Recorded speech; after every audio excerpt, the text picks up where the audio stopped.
Veterans Radio Hour with host General David Grange. No one left behind. Listen each week as General Grange and his guests address issues faced by veterans throughout their lives.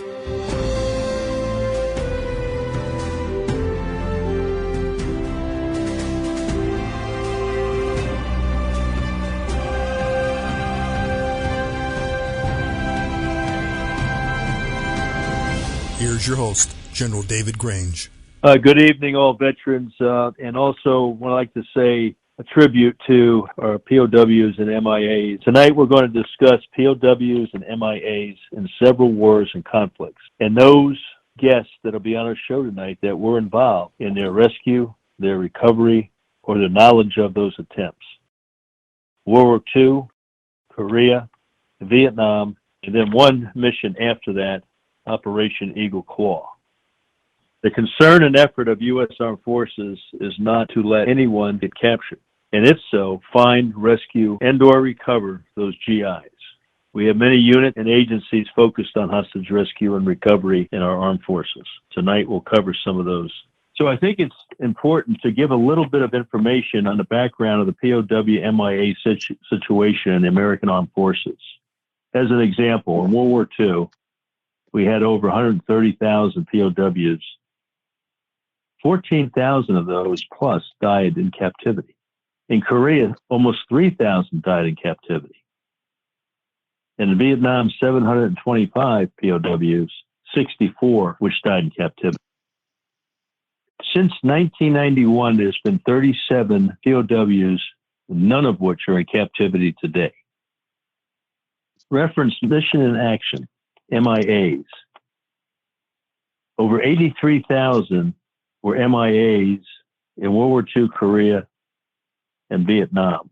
What's interesting is over 75% fought in the Asia-Pacific theaters. There are several agencies that are involved in accounting for these MIAs. It's called the Defense POW MIA Accounting Agency. We also recognize POWs and MIAs every third Friday, every September, called POW MIA Recognition Day. Many of you that have served have been to dining inns or other military gatherings. Even several commercial companies honor our POWs and MIAs. And they do so when there's a dinner called a missing man table, sometimes referred to as the fallen comrade table. And it's normally protocol that's followed almost exactly, but not always the same. The honor is what's important. But it's a round table which represents everlasting concern.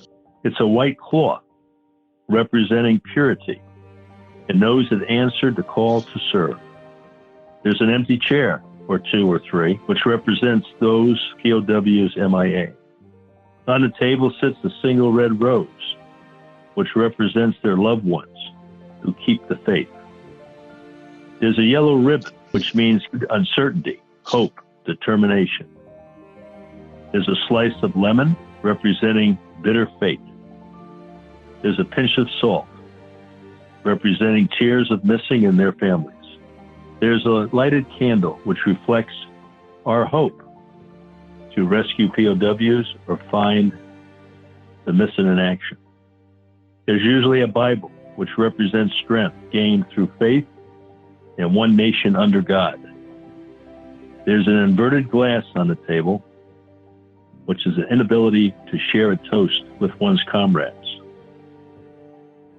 There's a code of conduct that all armed forces GIs abide by, and it's very difficult if you really read the words in that code of conduct. And our military never really was serious about training, in case one is a POW, until after Vietnam. There's training required now, and the level of training depends on the type of organization or one's MOS, where they're likely to be captured in many of their missions.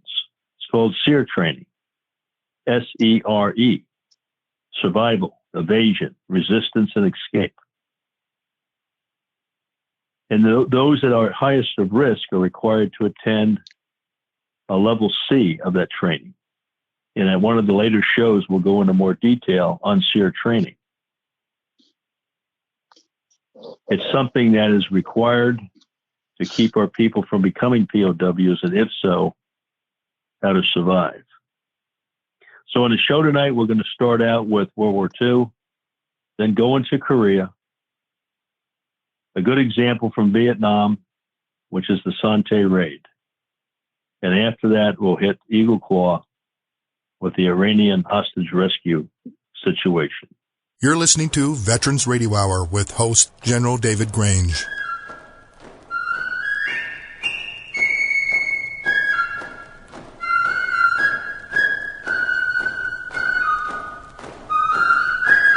Stay tuned. We'll be right back. Dallas Corporation and Dallas Logistics, a proud supporter of the Veterans Broadcast Network for over 19 years. High-quality printing services and warehouse distribution has been our hallmark since 1985, serving Fortune 100 companies for over 35 years. Check us out at www.dallascorp.com.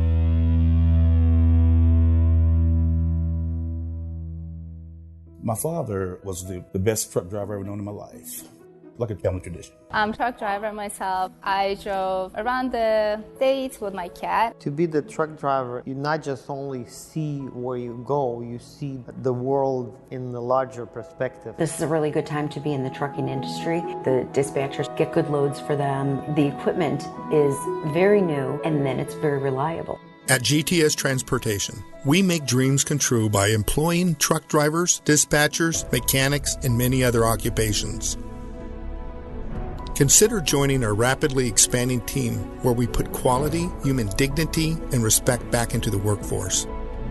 Contact us by visiting our website at gtscarrier.com or call us at 847-754-4667. That number again, 847-754-4667. You're listening to Veterans Radio Hour with host General David Grange. C-130 rolling down the stairs. C-130 rolling down the stairs. Airborne daddy gonna take a little trip. Airborne daddy gonna take a little trip. Stand up, hook up, shuffle to the door. Stand up, hook up, shuffle to the door.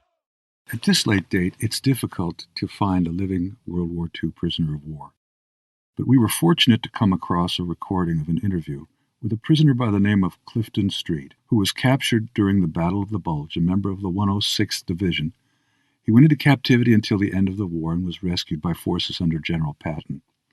He went on to a productive life and became a 7th grade science and math teacher, and he influenced the lives of hundreds, if not thousands, of students.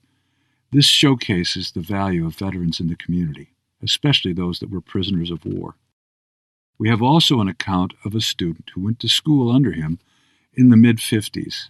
That man went on to become a successful attorney and gives a wonderful account of the effect of not only Mr. Streat on him, but on classmates he still was in touch with. He's living today, a very successful attorney. We think you'll find this compelling.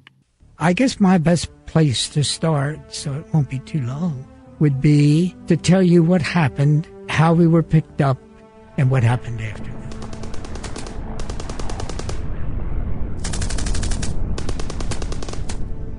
We were all set in the Ardennes, ready for the Germans to come our way. And we had tin cans tied to the trees so that if they had come through, we could hear them rattle it.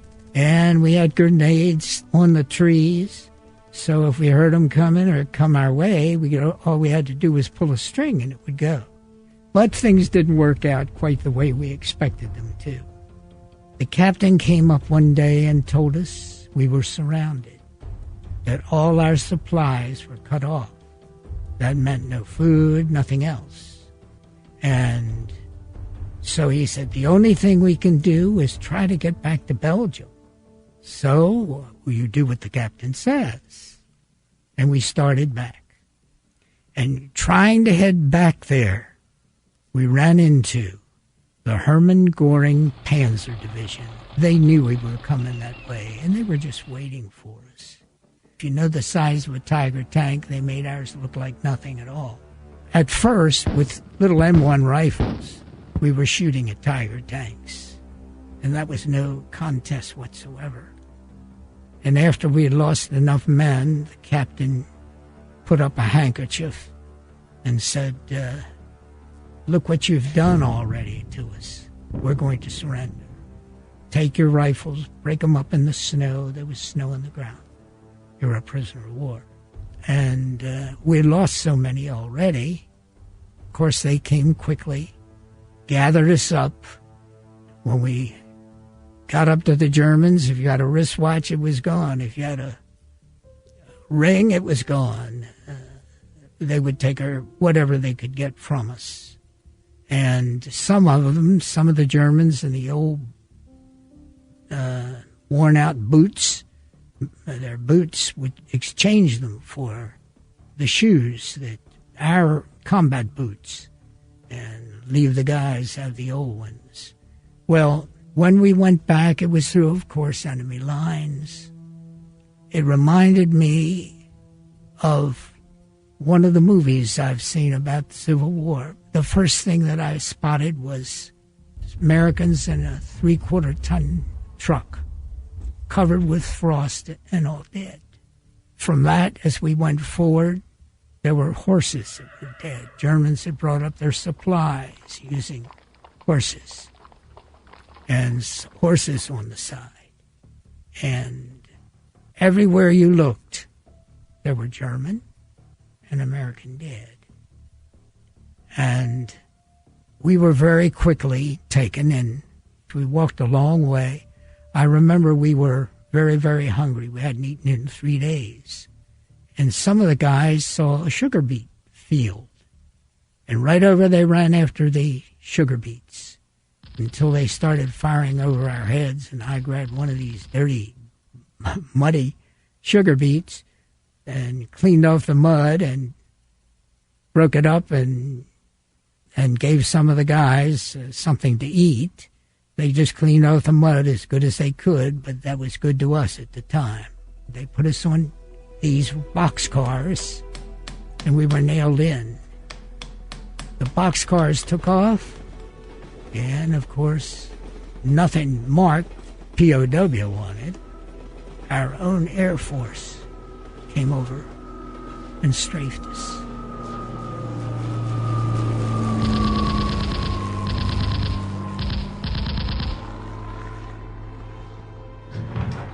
The boxcars were open, and I remember looking down at the number of dead that they pulled out of the boxcars and laid on the side of the road.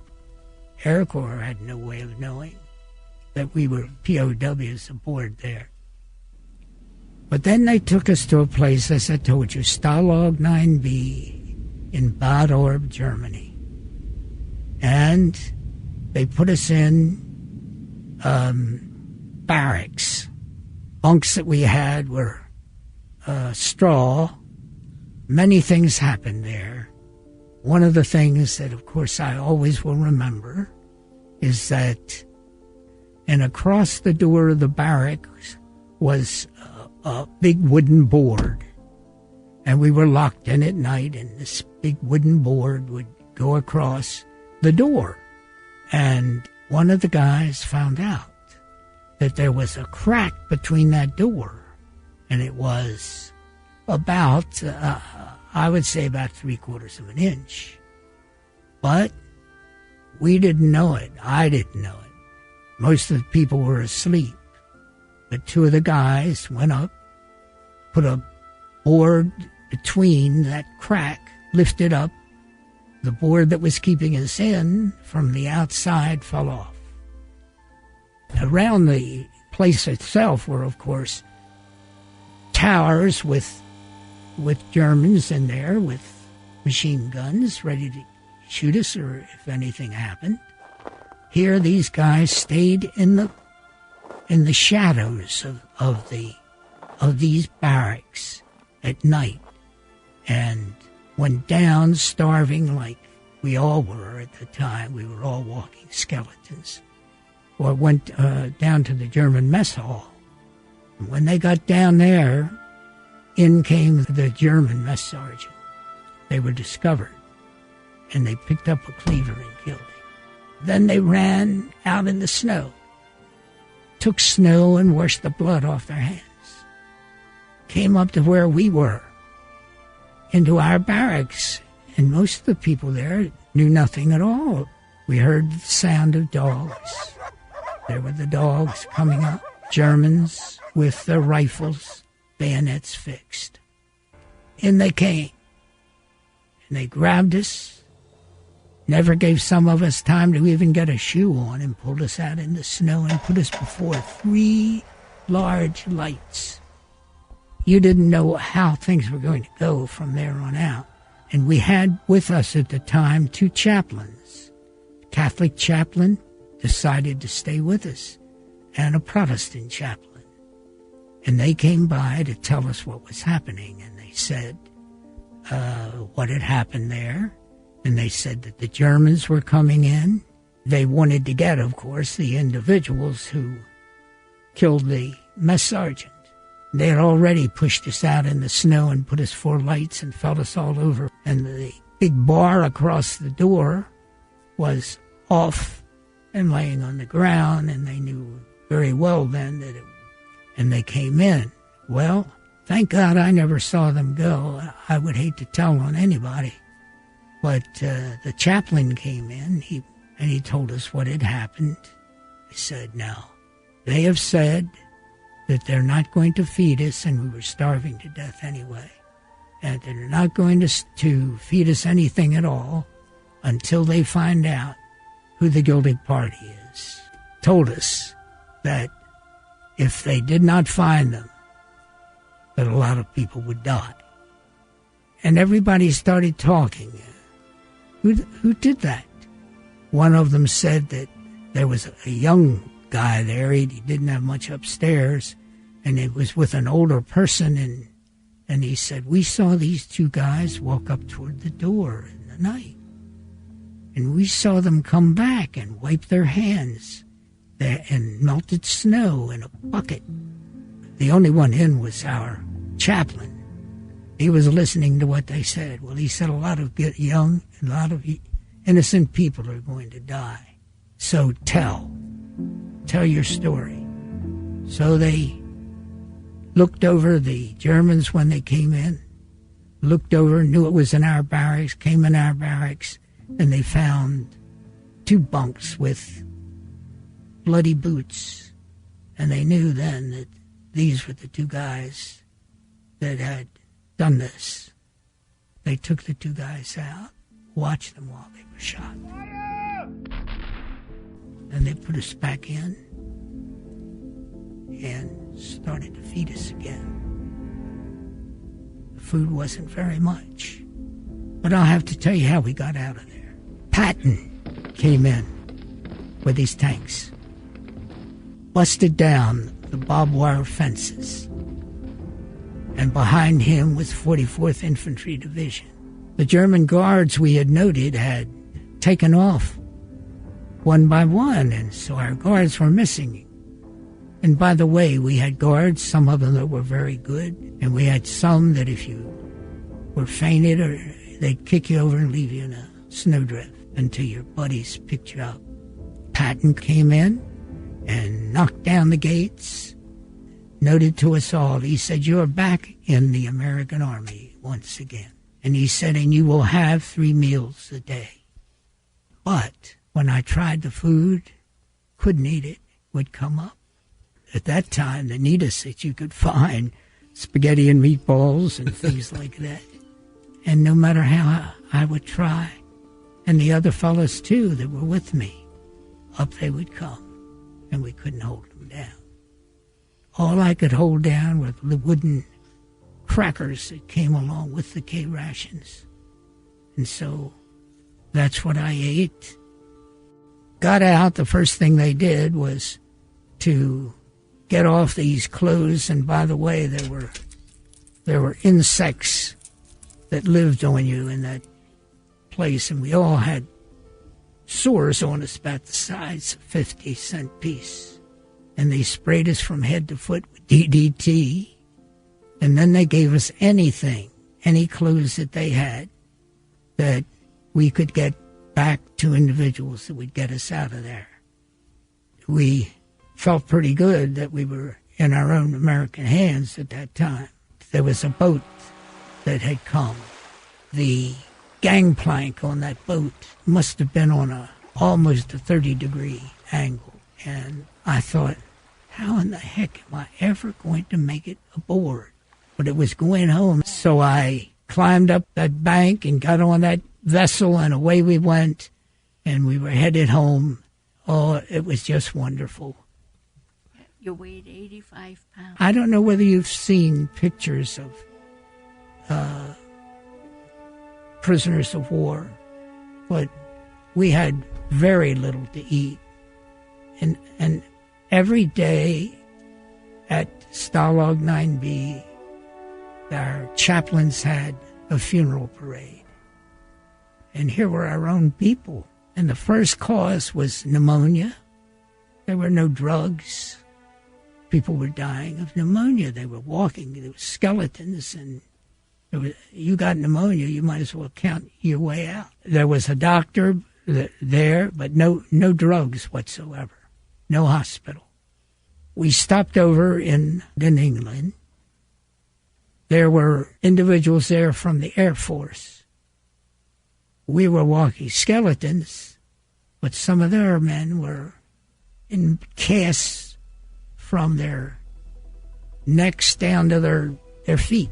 When I got in and I saw these guys in the condition they were, I thought, well, my God, I'm very happy to get home no matter what I weigh. When I finally got back home at Fort Meade, I went to Fort Meade Hospital. They told me, the nurses there told me, now, whatever you want, we've got a icebox here.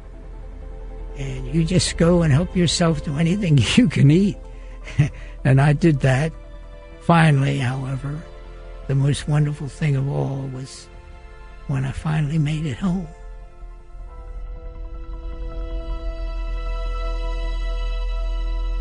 My name is Ben Rosenberg. I was born in 1944, just about 2 months before Mr. Streat's experience at the Battle of the Bulge occurred.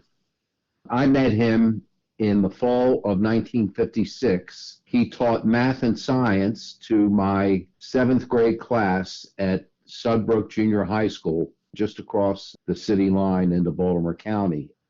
Mr. Streat was an excellent teacher. We were a bunch of suburban kids from various social and economic backgrounds. But like all kids, particularly the boys, we were pretty rambunctious. I remember Mr. Streat as a no-nonsense teacher, very demanding and very effective. He was getting us ready for algebra. But what I remember vividly, he said, I want to tell you all about an experience that I had. I don't know if he said 12 years ago, but as everybody from his generation said, my experience during the war of the last Christmas of the war. And he related to us the story that he just narrated, which I just heard several years ago. His experiences were truly horrifying. It made an unbelievable impression on us. I remember we all sat there spellbound as Mr. Streat related what his experiences had been. And I want to tell you something that is really, truly remarkable. I got together with a fellow that I have known ever since Sudbrook Junior High School, but I haven't seen him in more than 40 years. He's a physician in Chicago, very prominent physician. And we were talking about the good old days, which is what old guys do when they get together and they haven't seen friends for quite a while. I said to him, I said, do you remember Mr. Streat? And his answer was, I sure do remember Mr. Streat. And I remember that story that he told us about his experiences in World War II. And his recollection, and this happened last week, it's just amazing to me. His recollection was as vivid as mine. So You can conclude from that, if there were 30 kids in that class, and I'm just making up a number, 29 of them, if they're still alive today, remember that talk that Mr. Streat presented to us in 1956. I have been a lawyer for well over 50 years. I've hired many, many, many lawyers over those years, many. And I've looked at probably several thousand resumes. And I will tell you, every time that I see that someone on a resume, that someone has served in the military or attended one of the military academies, it's a huge plus. I give tremendous credit to veterans in that way. We'll be right back.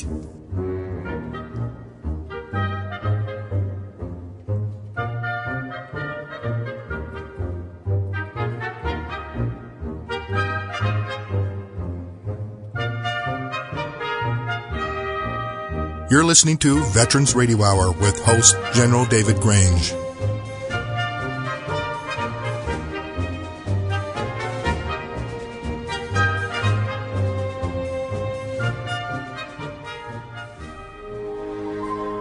Dallas Corporation and Dallas Logistics, a proud supporter of the Veterans Broadcast Network for over 19 years. High-quality printing services and warehouse distribution has been our hallmark since 1985, serving Fortune 100 companies for over 35 years. Check us out at www.dallascorp.com.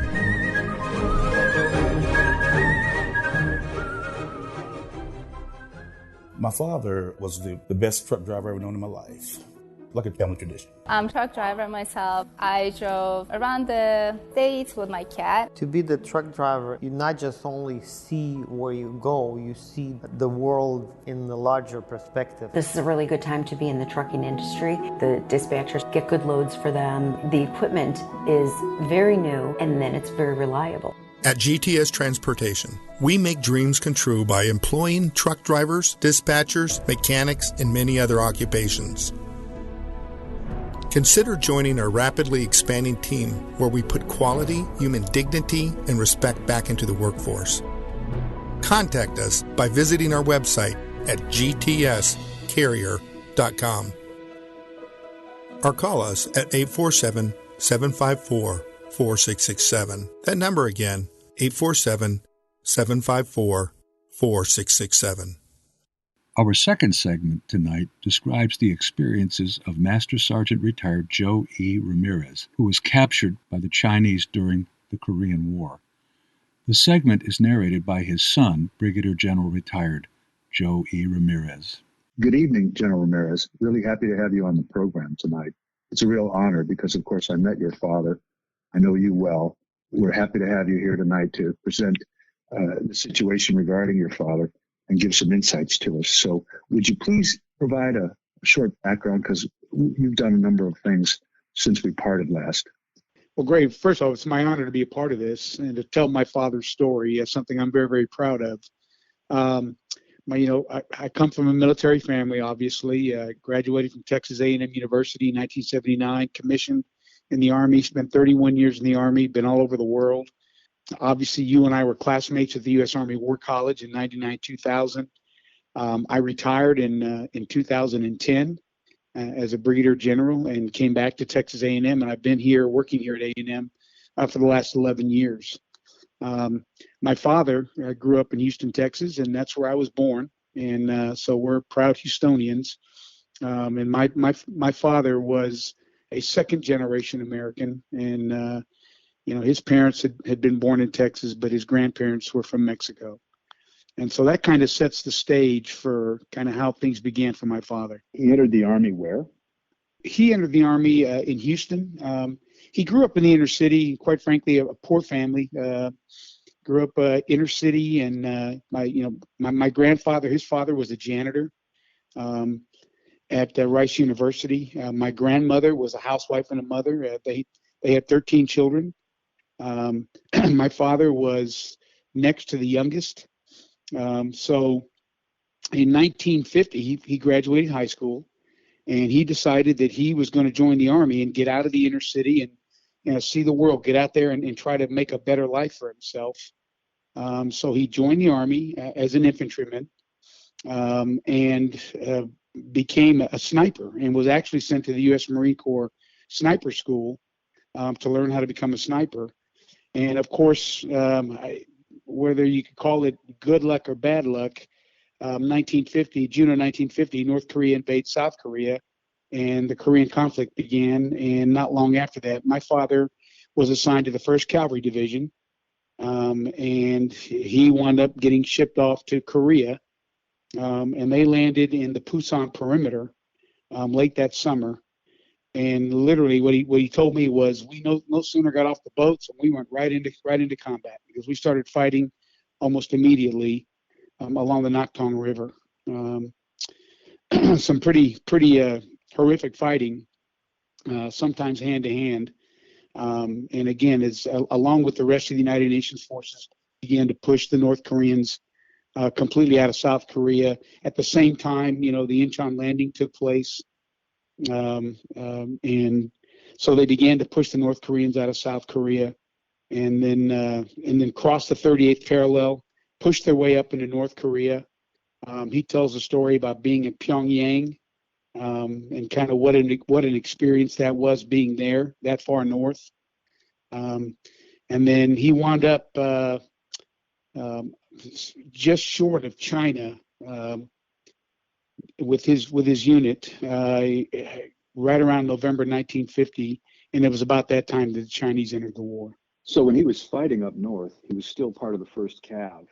Do you remember him telling you where he was captured and what fight he was in at that point? Yeah, he was captured at the Battle of Unsan, which was not too far from the Chinese border. His unit had gotten to Unsan, and it was cold. It was November. He said he does remember it was extremely cold, and he said we still had on our summer uniforms because we had moved north so quickly that we had outrun all of our supplies in terms of being able to get winter clothing. So they were at Unsan, and that was when the Chinese came across the border. And to hear him describe it, he said they were like ants. They just kept coming, because we would run out of ammunition, killing the Chinese, and they just kept coming. He just wave after wave after wave. They divided his outfit. He was assigned to the 2nd Battalion, 8th Cavalry Regiment in the 1st Cavalry Division, and they divided the outfit. They basically came right down the middle and split them up. And so they got separated from the rest of the unit. And he said they began to climb up a mountain to try to see if they could get away from the Chinese. And after a couple of days, they were trying to fight their way back, and they got ambushed. And that's where he was shot. He was shot 5 times. And it was not long after that the platoon leader said, okay, that's it, we're done. And he said, man, we're going to go ahead and we're going to surrender. Okay, so he entered captivity then after the Battle of Unsan, sometime in November.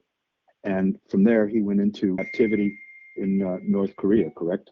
That's correct. What they did was the Chinese, well, the first thing was, they got transferred from the North Korean guards to Chinese guards. They were literally lining them up and were going to kill them. And it was the Chinese that kept the North Koreans from killing them. And my father was wounded, and they began to march into North Korea. They marched this long line of American prisoners north into North Korea. And he said there were several that died along the way because they couldn't keep up. It was cold.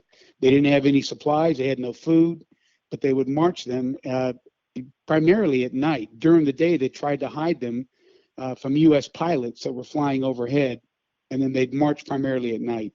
And it was several miles that they would march each day. And eventually they got to a place called Pyeongtaek, which is up in the northern part of North Korea. And that was the prison camp where they wound up stopping, and that's where he wound up staying for the next 33 months. Can you describe for us what he endured when he was in captivity in that location? Yeah, it was pretty rough for them. They got there, and of course, as the winter wore on, it got colder and colder and colder, and they had no winter clothes at all. And he said they put them in these rooms that didn't have any windows. They had open holes, but no glass panes to block the cold weather. So they would stack them in there. And he said literally they were laying side by side just to keep each other warm. And the person closest to the door was the one that they gave as much uniforms as they could to keep them warm while they were there by the door. And he said that they fed them on primarily rice and millet and barley. And he said they try to make soup out of that. And he did say that they snuck out one night and killed the dog. They heard a dog barking and they snuck out and killed the dog. And he said some of the United Nations soldiers that were with him knew how to cook the dog, so they were able to make some soup with this dog. But the conditions were pretty horrific. He said several hundred men died that first year because they were either starved, they were wounded, they were freezing. It was pretty horrific conditions to hear him talk about it. He said the lice were terrible because the lice were constantly just eating them up, and many of the men just starved to death. There's a famous Catholic priest by the name of Chaplain Emil Capon, who received the Medal of Honor in 2013, and whose remains were just returned back to Kansas in September. Well, he was the Catholic priest that baptized my father in Korea, and he helped keep my father alive in that prisoner of war camp.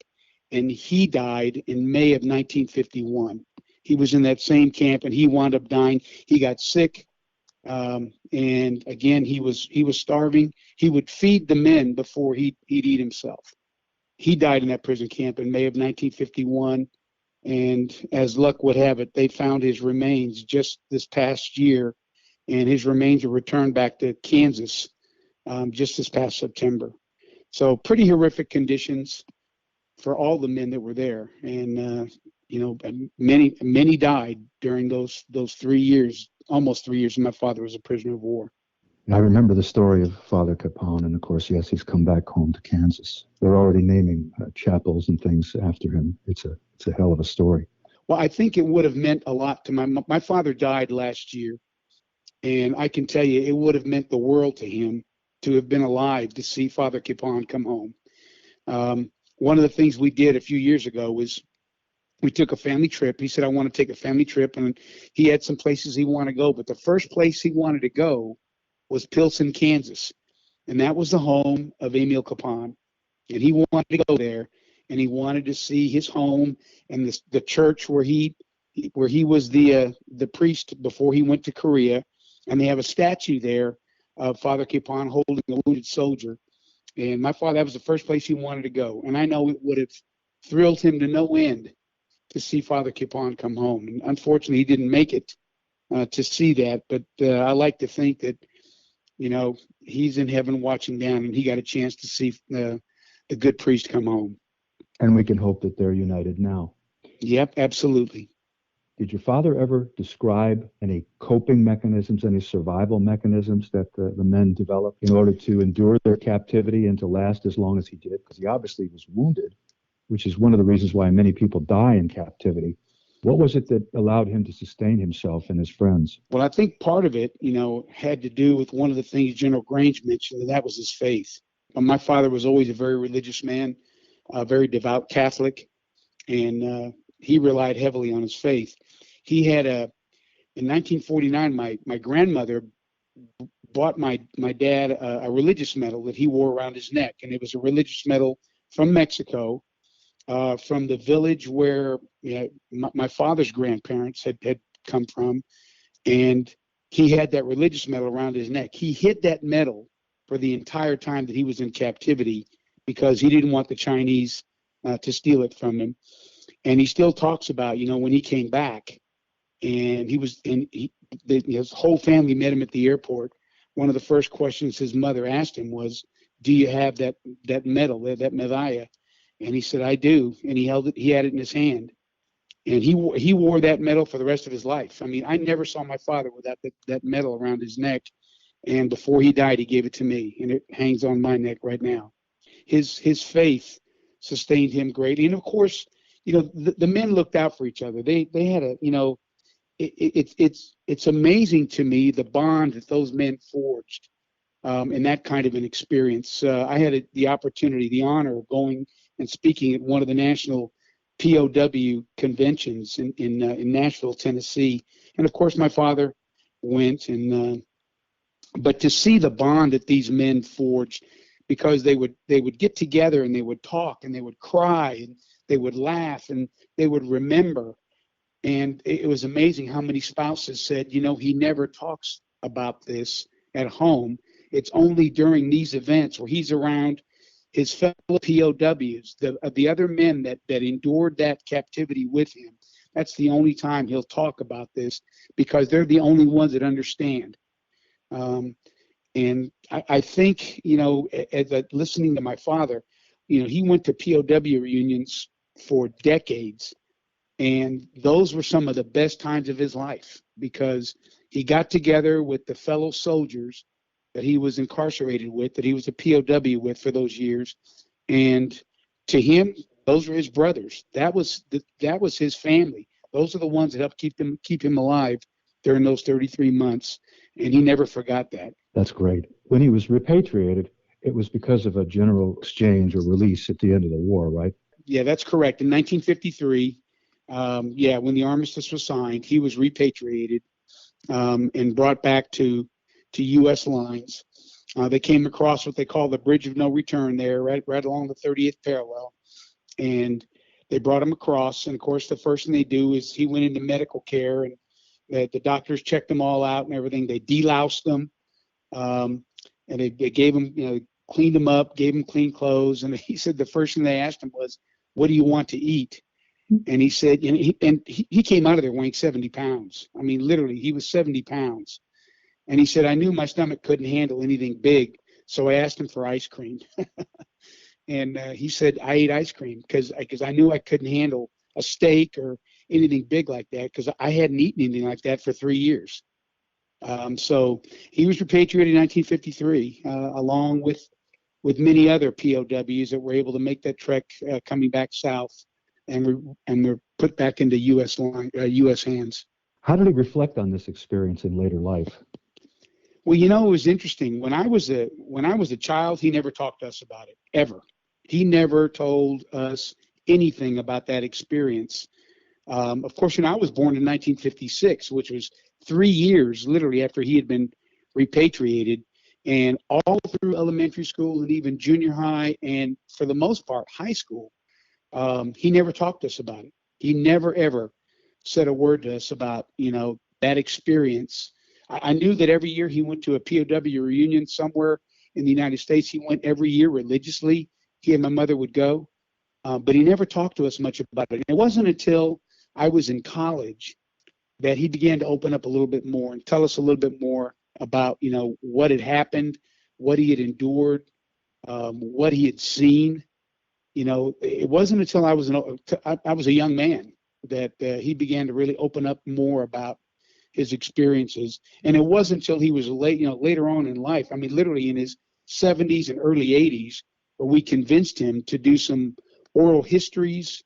We've got recordings of him. We've got video of him talking about his experiences as a prisoner of war in Korea, from the time he landed there at the Pusan perimeter all the way to the time he was repatriated, and even beyond. He talks about, you know, even after he came back to the United States and he got out of the Army, and he talked about, you know, the impact that captivity had on him mentally, and how, you know, he couldn't stand being home. He said it was too quiet. The walls were closing in on him. And he told his mother, I'm going back in, because he couldn't handle just being at home. He you know, that experience had really done something to him that he just couldn't understand at the time. And going back into the Army, I think, saved his life, because he went back into the Army and he ran right back into all of his buddies that had been POWs with him, who had also gone back in as well. So, you know, that reunification with a lot of his prisoner of war friends, I think, helped save him. And he went on to serve for 22 years. He retired as a master sergeant in 1971. I was really honored by the chance to meet him. And it's an odd fact that my father also served in 1st Cav, but in the Army of Occupation.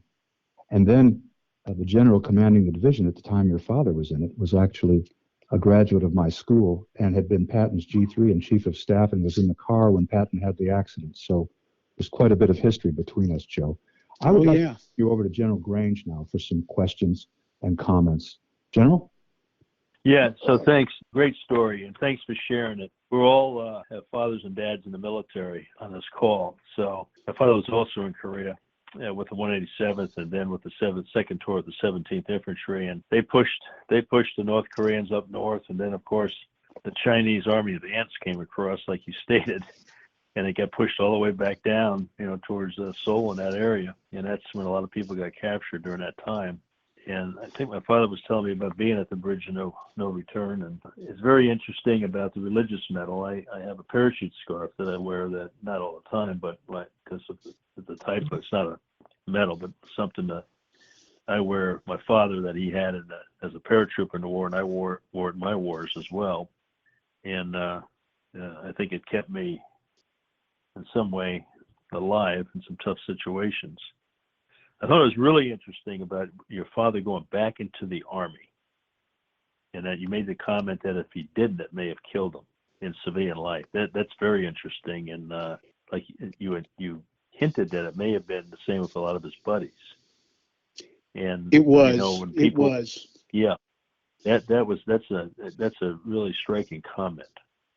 And well, back in those days, they didn't know what PTSD was. I mean, that wasn't a term. And it was. He said he remembers one time being at home, and it was so quiet that he when the phone rang, he ripped the phone off the wall. And he said, I could feel the walls closing in on me because I was angry all the time, because I needed to get out and do something. And he said, I told my mom, and it devastated, my grandmother, his mother, when he said he was going back in, because she wanted him to stay there, stay home, get a job, but he just couldn't handle it. He said, I needed to go back. I needed to be around men that I had served with, that knew me, that I knew them, and I guess he needed more time to be able to transition back. I think if you talk to anybody that's been through an experience like that, within 24 hours, you're from captivity back into your living room, with people you haven't seen in years. And I'm sure that there's got to be a transition period there to kind of, understand what you're experiencing at that time. You hit on two of the subjects of the four last week's show: transition from the military into civilian life and PTSD. And these are both perfect examples of that rapid transition. And some of our shows in the future, we're going to get more depth on that. A very tough, very, very tough thing to do. I mean, it's just tough enough just to come back from combat, let alone come back from as a POW. I mean, I cannot imagine. I've lived a lot of my life on hostage rescue units, and because of that, the thought of how miserable that is and how terrible, and that you're just driven to mission accomplishment, because it's probably the worst thing that can possibly happen to a GI. But I really appreciate you being tonight with us, and the story's wonderful. That people hear a lot of Vietnam stories and a lot of stories of World War II. You don't hear a lot about Korea, just like the Forgotten War type issue, and Korea's there. Yeah, and we need to talk more about the Forgotten War. Yeah, I agree. Thank you so much. Well, thank you for the opportunity. And like I said, I know my father would be very proud. He died last year, cancer. He was 89 years old, and faced death with dignity. And he told me, because I should have died so many times before. I've been blessed to have lived this long. But I tell you, in my humble opinion, a true hero, and a man that shaped my life in many ways, and a man I'll never forget. I second that, Joe. Yeah. Your father was quite the guy. Thank you. Stay tuned. We'll be right back.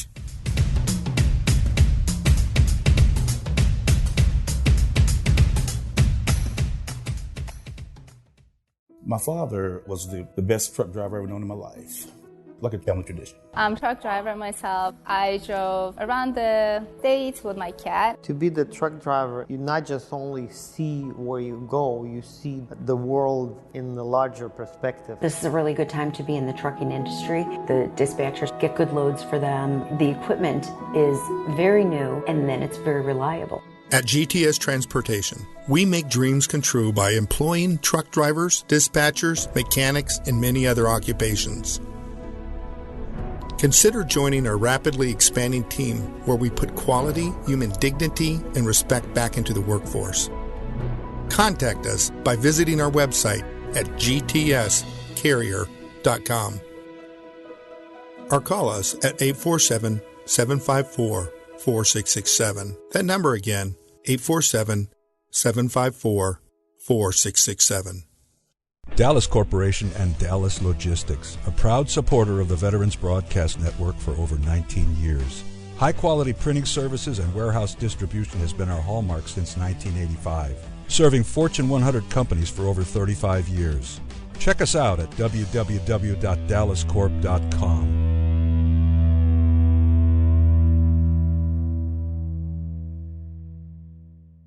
You're listening to Veterans Radio Hour with host General David Grange. Here's your host, General Grange.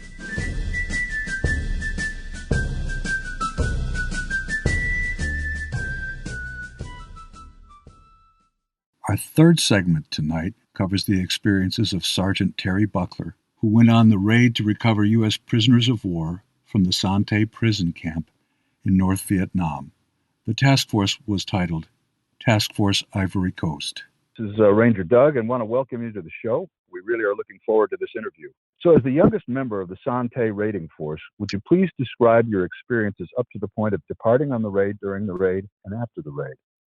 Would you describe what you learned about the POW experience at any time during your service time, or even if there have been any developments that have occurred after your service? We're always learning something about some of the POW experiences, and we are developing more information as we go, but many times, as you can imagine, we have to rely on secondhand experience. Whatever you have to say will certainly benefit the military and the vets community. Terry, over to you. Okay, start from the beginning. I was drafted. I volunteered for the draft in 1969 in March. I extended another year to get in Special Forces. Went through the training and everything at SF. The call went out on Smoke Bomb Hill. Bull Simons was looking for volunteers for a mission, and I went down to the little White House. He said it was a moderately hazardous mission, and we'd be back by Christmas. If you were interested in continuing on, be back there for an interview. I went back, had an interview.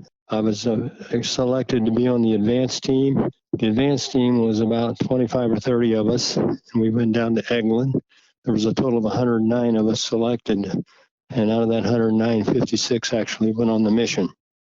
Like I say, I was the youngest. We trained for 3 months, and the training was 80% of it was at night. And our night firing was terrible, about 50% accuracy. They introduced us to the scope that they had found in a sporting magazine. They ordered a couple in. We test fired them, and it worked great. Our accuracy went up to about 95% accuracy.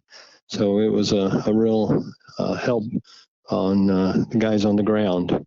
November the 16th, they came to us, told us to pack our bag. We were leaving, and we had no idea where we were going.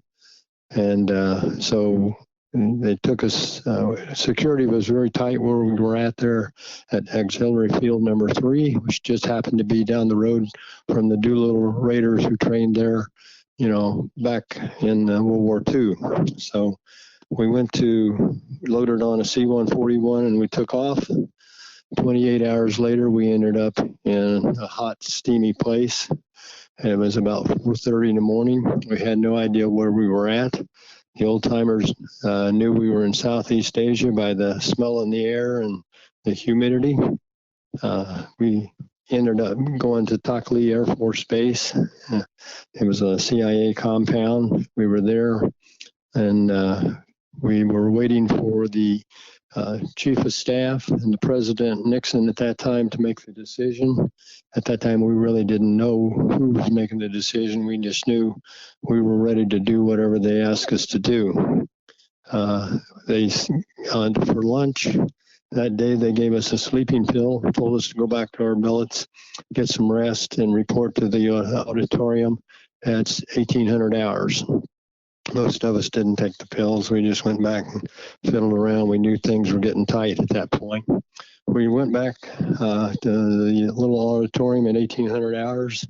Bull Simons and Colonel Sidnor, who was the second in command, Bull, came on stage and pulled out a big map of North Vietnam, had Hanoi circled and Son Tay circled. Bull Simon said, gentlemen, that's where we're headed tonight. We're going to rescue 60 to 70 POWs, and there's a high probability of 50% of us not making it back, he said. If anybody wanted to duck out now, now's the time to do it. No one did. He told us to go back to our billets, secure our gear, and they took us on a 130. We went back to the hangar where we had all of our weapons and ammo and radios and everything stored. We checked them all out, made sure everything was working as it should be. Got on our C-130, flew up to Udorn, and got off the plane there in Udorn. And there were our choppers were lined up on the runway. One of the things that was unique about that night, there was no communications to the tower. No lights. We boarded our H-53s, which were already warmed up and running, got on them, and we were ready for about a 3.5-hour flight to Son Tay. Now, the interesting part about that, which we didn't learn until later, was, number one, just how heavily armed and guarded North Vietnam was at that time. There were something like 8 SAM sites around us, and 4 or 5 85 millimeter artillery. And we were flying in the draft of a C-130, which was flying at about 5 knots above stall speed from it falling out of the air. And we looked like a flock of geese flying in. We were right above, and the treetops, it looked like you could reach out and touch the trees. And it was a quarter moon, which we were looking for because, like I say, we did it without lights and we did it without communications. Birds refueled in the air, which was another first for the Army. And we got out, we were probably 5 minutes from touchdown, and the pucker factor was up for myself. I'd never been in combat before, so this was a real interesting evening. The word came on that we were 5 minutes out, and about that time, I heard plan green, alternate plan green. And what that meant, we had practiced. The planners that planned this did a fantastic job. And they said that if one chopper crashed, we would continue on, or got shot down, or had mechanical problems, we could proceed with the mission. If 2 of them were out of commission for whatever reason, we'd have to abort the mission. Well, Greenleaf was the only one that we heard was aborted. That was 22 men on that craft, so we knew we were down some. But I tell you, the training that we did paid off in spades, because we had trained enough and knew that if whichever aircraft went down, we knew what to do and how to react. And the guys on the Red Wine and Blue Boy, it really didn't have that much of an impact on Blue Boy, but Red Wine, which is the element I was in, we became the assault team on the POW, or on the guards and the compound itself. So Greenleaf had touched down at another facility about 600 meters to the south, and it turned out that they ruined their graduating class. It was never truly revealed what they were, but we found one of the guys brought back a belt buckle, which had a Chinese emblem on it.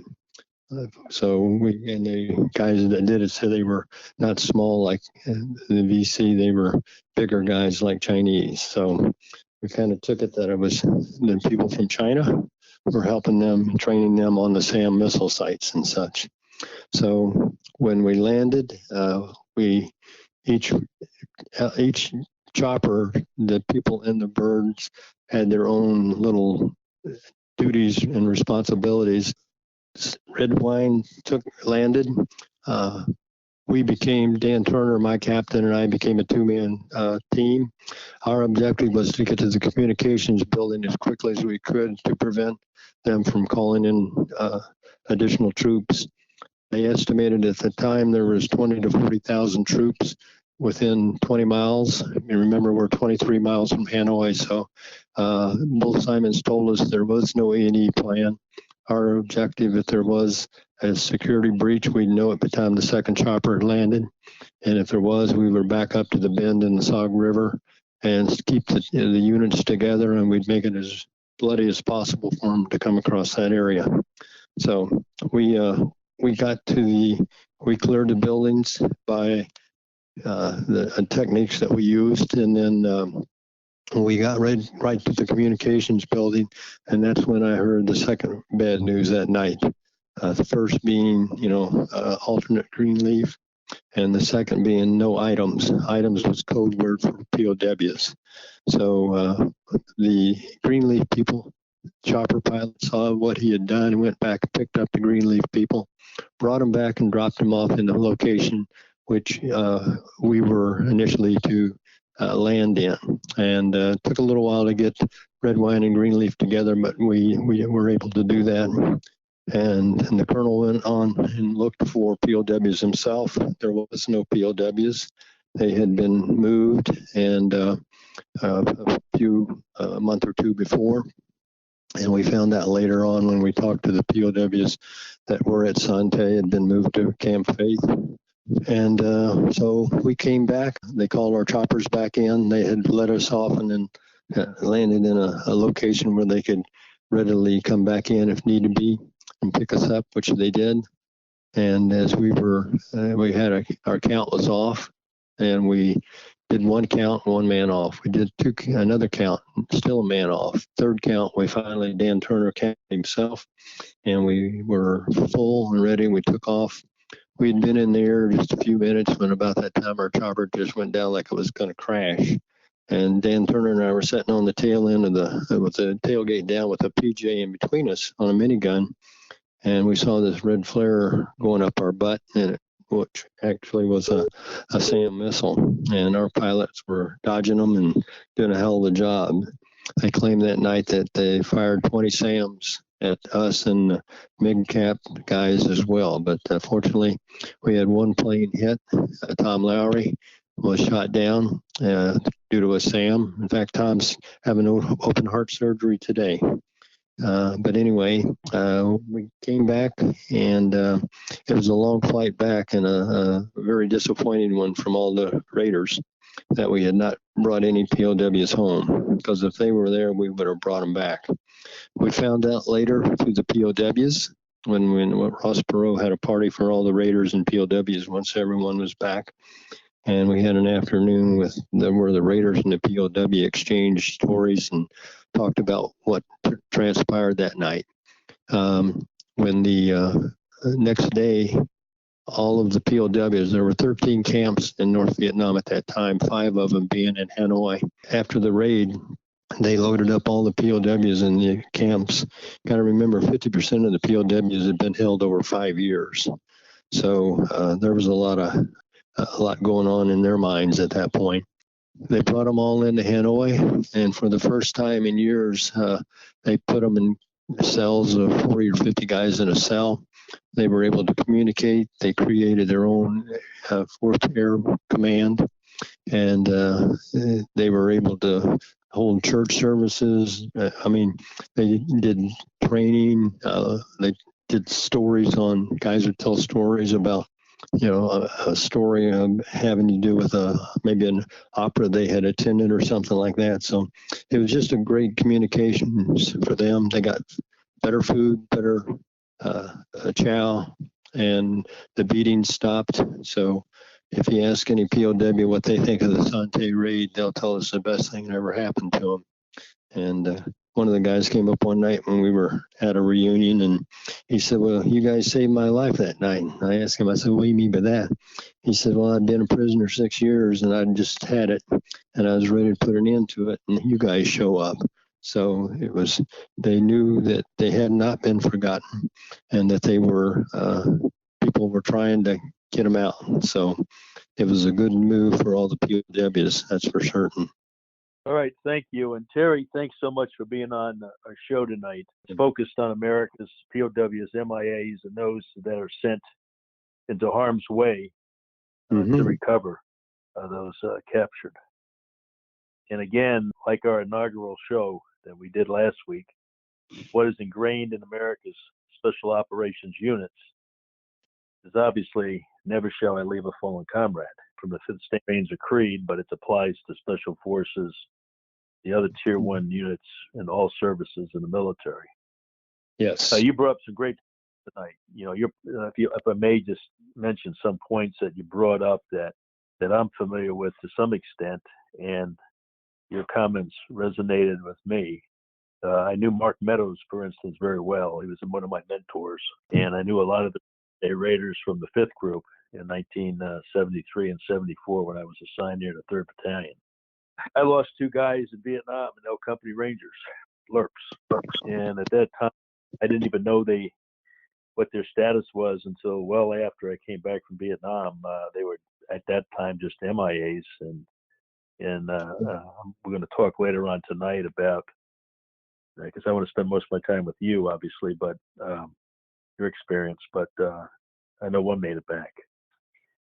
And then, you know, I was involved in Eagle Claw with Hard Rock Charlie, 1st Ranger Battalion, working for in support of Beckwith's guys. And then in the unit myself, even though there was other purposes, you know, our mission was really releasing the prisoners at Fort Frederick in Grenada. And then later on, the failed mission with Eagle Claw, we were the Ranger company for that. And then also TWA 847. Those were regular Americans. When I say regular, I kind of believe in what Teddy Roosevelt said. I don't care if there's one American somewhere. It's our duty to bring that person back, that American back. And then there's a lot of others that aren't released now for conversation, as you know. Even more of a benign environment, but to the guys, pretty scary. And when I was in the Big Red 1, the commander, we lost 3 guys in Serbia out of the Yugoslav Republic of Macedonia. We got those 3 back, but by other means besides a raid. But you brought up some good points, and those points, I just want to summarize a couple of them.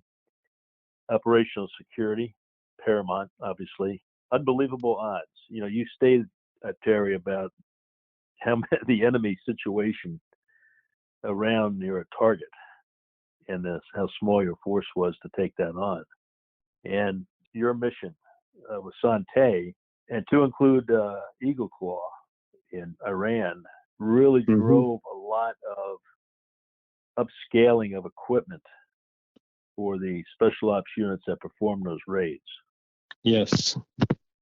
Our night vision was World War II goggles, ski goggles, compared to what they have today. About the shelf, and that's pretty much what people had to do. You know, there's inadequate equipment and inadequate training until the task force is formed.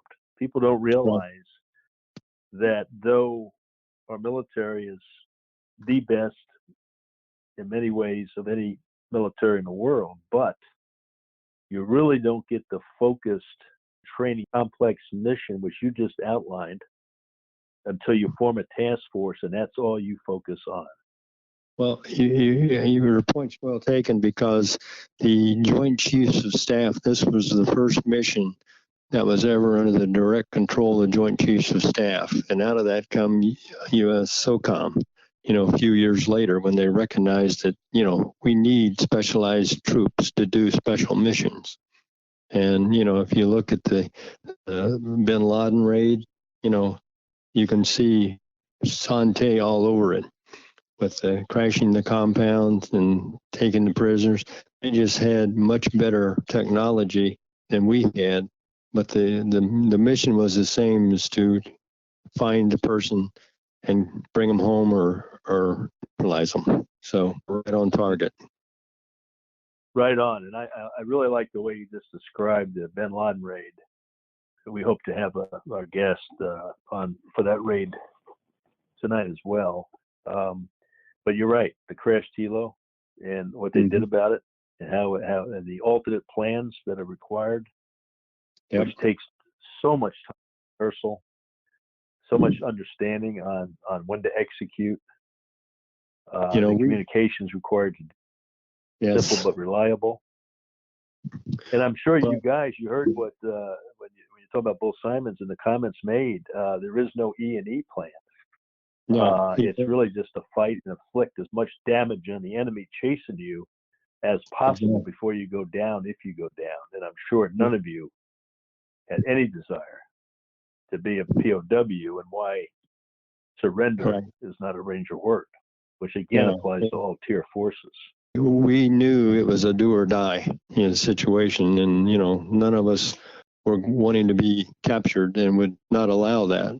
And that was our decision, but it was each man had their own ideas of how they would take it on, and it wasn't going to be an easy task. But we also knew our job was to free the POWs, and whatever it took to do that, that's what we were going to do. Going back to the training, we did over 170 rehearsals, and you knew what you were looking at. Barbara, the CIA, made a mock-up of the compound, and we studied that. You'd have a little prism when you weren't training out on the range. You were looking through Barbara's little prism, and that put you down on the ground. It looked like you were right there. So when you landed, you were automatically oriented to what you were about to accomplish. Kudos to the intel guys was act for you in preparation in that time in history. I mean, that's pretty good intel for that time. The rehearsals, the amount of rehearsals it takes is so important, as you outlined. Let me ask you a question. Did you ever go through SEER training? No. Before the raid? No. Mm-mm. You see, the Army was a little lacking on SEER training, especially level C. And look at what you were put in. It doesn't mean that you don't know how to survive. You don't know how to move for evasion. You don't know how to resist, etc. But you didn't have that training, which right now is a requirement, in special forces. Sure, and it should be all aviation units. What's your comments on that? I agree. I just, when I speak to military units, I tell them, we all hate training, but training saved our ass. That's what it boiled down to, because we knew when they said green leaf, alternate green leaf, we knew exactly what to do. There was no second guessing it. We jumped off that chopper just like we were doing it with the help of Greenleaf as well. But we had trained and knew exactly what each role we had, and everybody did their role. And it was because of the training. The multiplier of that rehearsal, of that training, which made it possible for you to be superior, at least on sight, for the near target against your enemies. I mean, without that training, without those rehearsals, you could, the chaos would have been unbelievable. Exactly. And you were able to adapt to that with all those changes because of that training. Tell me real quick about your feeling on I have my own on Dick Meadows, probably one of the best trainers I've ever met in my life, and understanding of combat. Give me some words on Mark Meadows in his honor. As you know, he's not with us anymore. Right. But he was. Dick was just,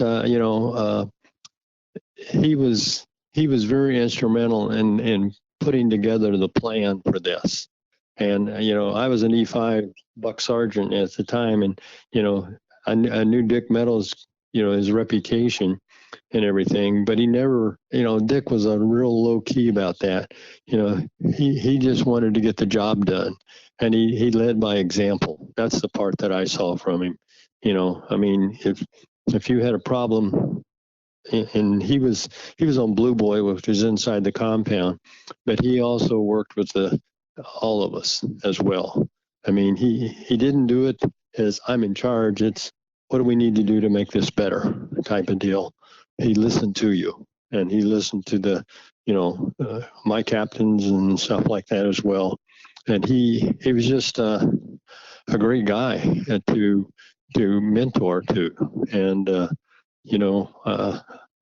I can't say anything negative about the guy other than he loved to run. Physically, he was in very good shape for a gentleman his age. I was 20 years old, and I'm thinking, God dang, this guy's, we called it the Meadows Mile, which was a couple miles. And when we first got down there, we were doing a lot of PT just to make sure everybody was up in shape. And along with that was Pappy Kittleson, who, was this was his fourth POW raid, the only American to be on 4 POW raids. Yeah, he was a Cabanatuan at the age of 19. And so, Alamo Scout. And another guy that just was a leader, but didn't profess to be I know it all or anything, or you do it my way or the highway. He listened. Tough guy, and part of the initial part of the SF heritage. Yes. In modern day SF.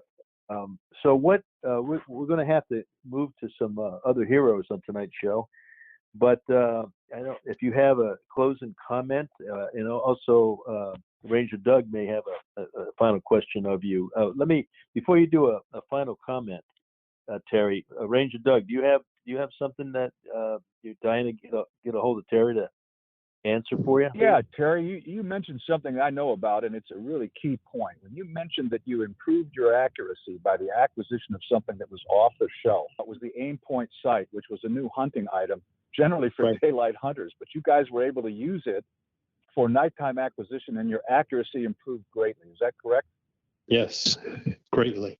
And that goes back to that SF maxim, or a soft maxim we always talk about improvise, adapt, and overcome. That's brilliant. And Dick was the guy who found that scope, looking through a sports magazine, and they brought a couple of them in. I think it sold at the time for $55, and they brought them in, and we had a little trouble figuring out how to mount them on our AR-15s and stuff, but that got worked out. And I tell you, Bull wanted it sighted in to where in a 3-round burst, you could hit your burst with a beret. And so it was a great deal for us. It really, you just put the dot on what you wanted to shoot and pull the trigger.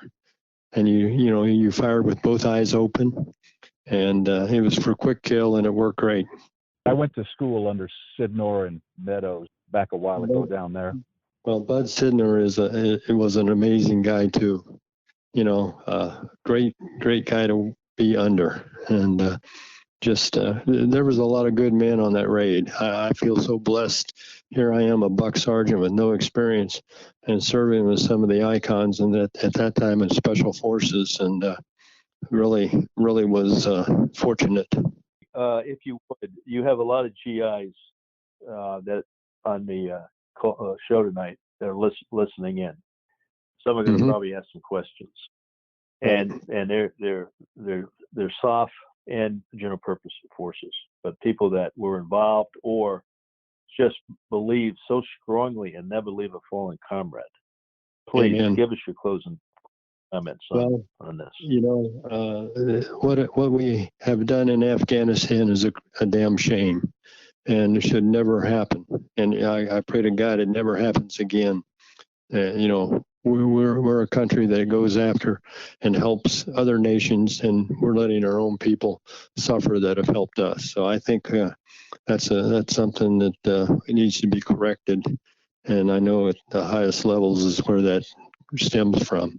But to the average soldier, I tell people, I was a buck sergeant with no experience, in combat and had the good fortune to serve on one of the more historical raids in military history. And if you're a young soldier and you're wanting to make a career of the military, you too could be the next Terry Buckler from the standpoint of being on a mission that is life-changing for you and the people that you go after. And, our military, I still believe, is the best military in the world. And, we may stumble here and there, but when it's time to do the job, we do it. So. Right on, Terry. And Terry, look, thank you so much. It's an honor to have you on our show tonight. Hopefully pleasure. You can come back on some of the other subjects. And again, honor to be with you. We'll be right back.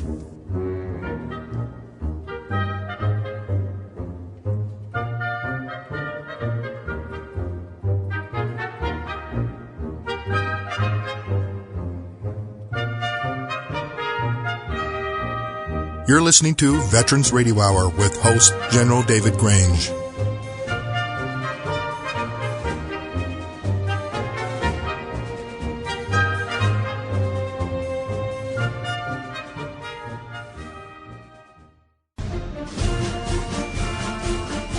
Here's your host, General Grange.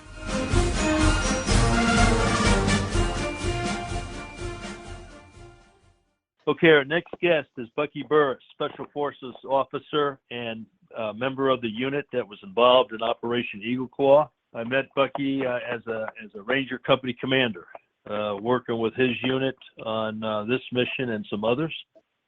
And Bucky, welcome to the show, Veterans Radio Hour. Thank you. Thank you, Dave. Glad to be here. I appreciate you being on with us tonight to discuss Eagle Claw. But before we get into the operation, can you just give us a quick background on yourself as a GI? Yeah, sure. I enlisted in the Army in 1965 because I wanted to go see what Vietnam was all about, and it was a sort of a family thing anyway. And when I told them I wanted to be a rifleman, they nearly tied me in the chair, but then they noticed that I had a college degree and asked if I wanted to be an officer, so I said sure. Went to basic and AIT and then straight to the Infantry Officer Candidate School at Fort Benning. Was commissioned in September 1966. At that time, because Special Forces in those days was bad for one's career and possibly one's health, there weren't enough first lieutenants and captains volunteering for Special Forces, which was a prerequisite to be one or the other. So they let about a dozen of us who happened to be distinguished graduates to volunteer for Special Forces if we wanted to. So 12 of us did, and we came to brag. They kept 6 of us. And so I spent the next 4 years in Special Forces, including 2 tours in Vietnam and the Mobile Strike Force. And then went to the advanced course off to Germany, commanded 2 rifle companies, came back into Special Forces, was an instructor in the school, and at that time, Colonel Charlie A. Beckwith, the founder of the Delta Force, was looking for some people. He allowed me to go over to the British SAS selection course, a course, by the way, which Dave Grange is very familiar with because he's the first guy who did both courses. He actually went to the SAS course because we didn't have one of our selection courses going at the time. So that's how he ended up later on in our unit. But then in 1977, we were allowed to activate the 1st Special Forces Operational Detachment Delta to fill a void that existed in the Department of Defense to have a standing force to conduct hostage rescue, direct action missions, and that sort of thing. You've heard on the last podcast about the Son Tay raid. The Son Tay Raiders had to pull together a force to conduct that operation, and that was one of the reasons that Beckwith was allowed to form the Delta Force so that we'd have a standing force to conduct such operations. The problem was that the rest of the joint forces were not prepared to do so. It was a peacetime environment. Even the 1st Special Operations Wing and their Their MC-130 combat Talons were not allowed because of training restrictions to conduct night blacked-out landings at that time until the need to rescue the hostages from Tehran occurred. And what had happened was, after 18 months of selecting and training the right guys, Beckwith's outfit was subjected to an evaluation that determined that we were actually prepared now to conduct the operation. I happen to be fortunate enough to have been a member of that organization from day one, and as a result, when the task organization for the unit was put together, Beckwith decided to make me his deputy ground commander for the operation. In those days, it was known by the innocuous name of Rice Bowl. And in fact, the first time I ever heard it called Eagle Claw was after the attempt had been made. And it sounds like it's a little sexier name than Rice Bowl, I suppose. But Rice Bowl served us well because it was pretty good deception. You hear, you have an OPSEC leak about Operation Rice Bowl, and you probably think it's a relief operation in the Middle East or something, or the Near East. In any case, so there we were, prepared to go to Tehran, prepared to rescue the hostages that were being held by Iranian militants. And the only problem was, from day one through the actual execution of it, there was nobody who could get us in and get us out to do the job on the target. The 1st Ranger Battalion, Hard Rock Charlie, Dave Grange's company actually, was in support of us for this operation. The young Rangers did a magnificent job at preparing to seize an airfield for us to exfiltrate from and to marshal us in the area there once we arrived at that airfield with the hostages and the assault force prepared to marshal us up, get us all accounted for, and fly us out of the country, and then they were going to leave the airfield in the last aircraft. That's probably a little more than a nutshell that you wanted, General Grange, but there it is. Well, Bucky, that's fine. We needed a set drop to talk about this. Can you make a few comments on the size of the force compared to the threat and the weaponry required? Or no, actually, it's the weaponry that was allowed for certain constraints that can perform your mission. Can you make a couple comments on that? The people and the weapons. Sure. Yeah, the initial constraint was the number of qualified operators we had available to go conduct the operation. And that number was approximately 90. And just getting that 90 there and out was a problem for the aircraft, as we'll see in a few minutes. But that's about all the people we had. We actually took the people who were running selection and training and turned them into a security element outside of the embassy, so that was really everybody we could muster from the newly formed, trained, and evaluated Delta Force. So that was a problem. But we were fully confident that if somebody could get us there, we could do the job. The problem was that, as I said, the nation was not prepared. The forces necessary to get us there and get us back out.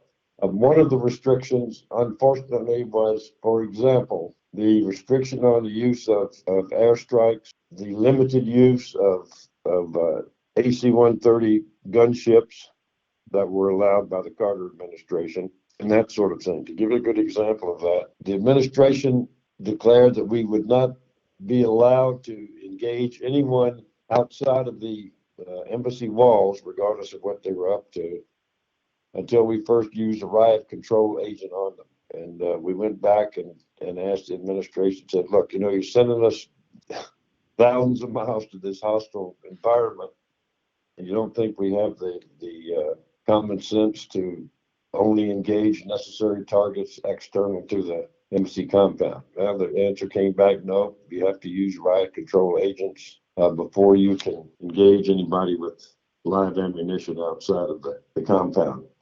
We had a couple of AC-130 gunships with their 20 millimeter, 40 millimeter, and 105 millimeter weaponry that were going to support us, and we're very confident. We worked closely with these guys from 16th Special Operations Wing, and we were confident that A, they would be there, and B, they would be able to shoot for us.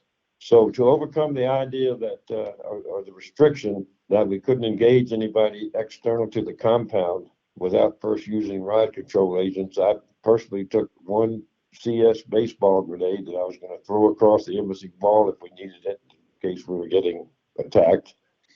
Throw it over the embassy wall, call Pappy Gallagher, the late Pappy Gallagher, and say, Pappy, see that puff of CS? Put some 40 millimeter mesh metal on that target, would you? And that was how we got around the need to use riot control agents before we could engage anybody external to the compound. But in addition to that, the restriction against airstrikes, either as a diversion or as a punitive measure, those were both rejected. And as a result, when we were unable to complete the mission, the Iranians made us look like fools and like very incompetent people. And they paid no price for that, unfortunately. To hear about the Son Tay Raid, and then of course Eagle Claw on use of force, and of course we wwith helo problems from the beginning. Some of the great pilots and airmen, don't get me wrong, but I mean we were plagued with helo problems.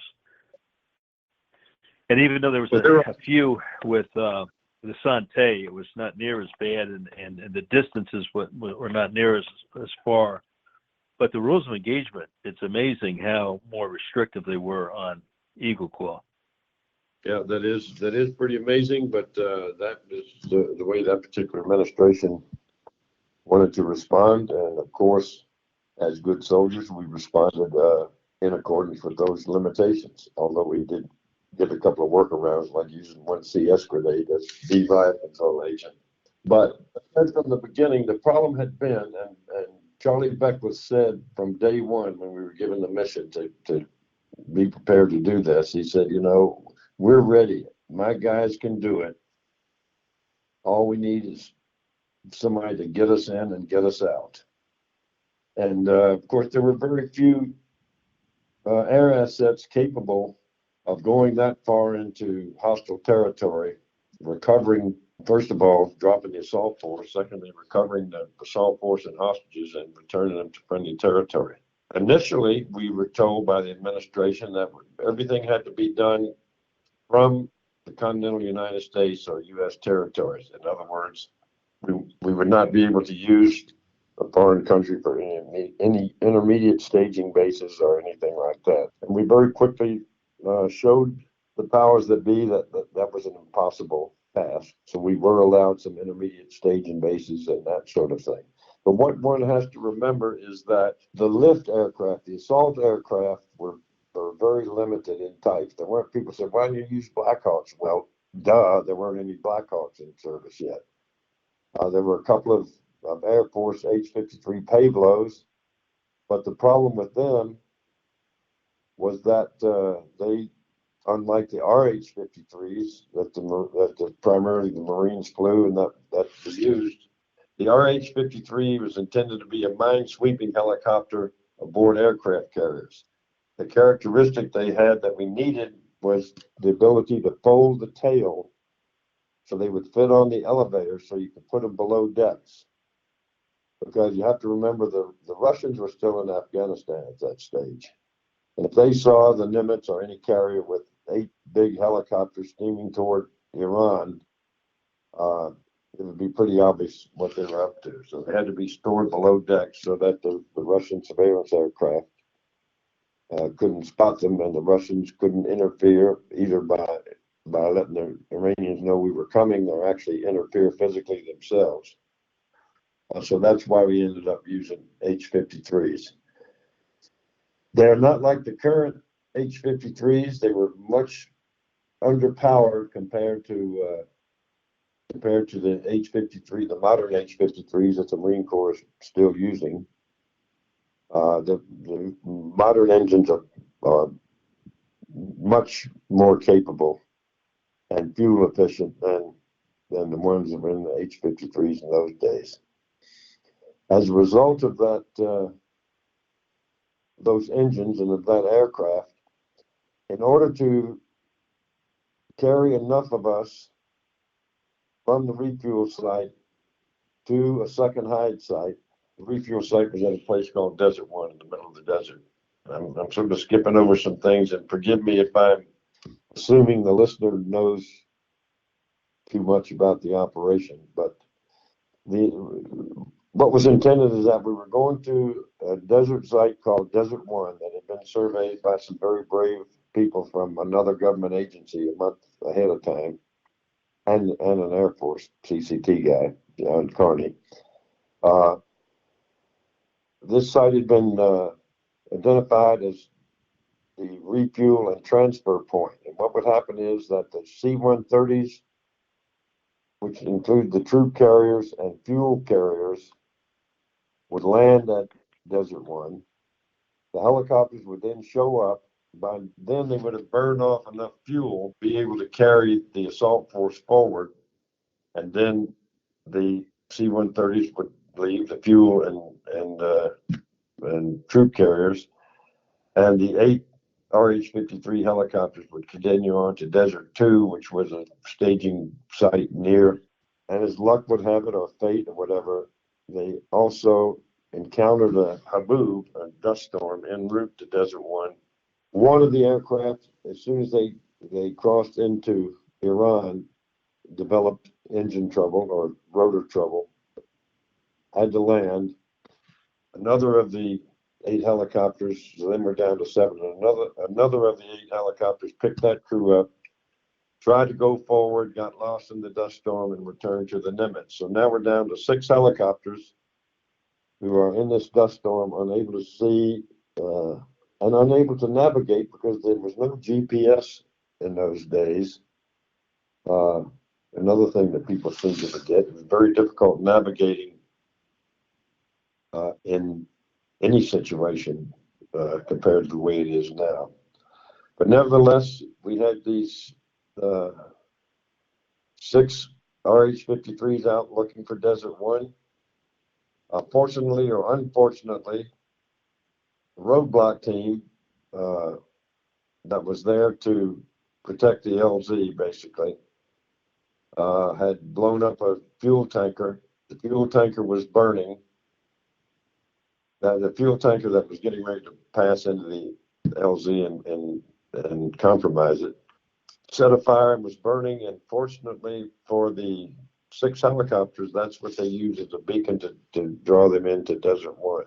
They landed. They were already an hour and a half late when the last ones got there. We were going to run out of daylight, and we were going to have to try to find an alternate second night hide site because of the daylight. We didn't want to be flying near Tehran at daylight.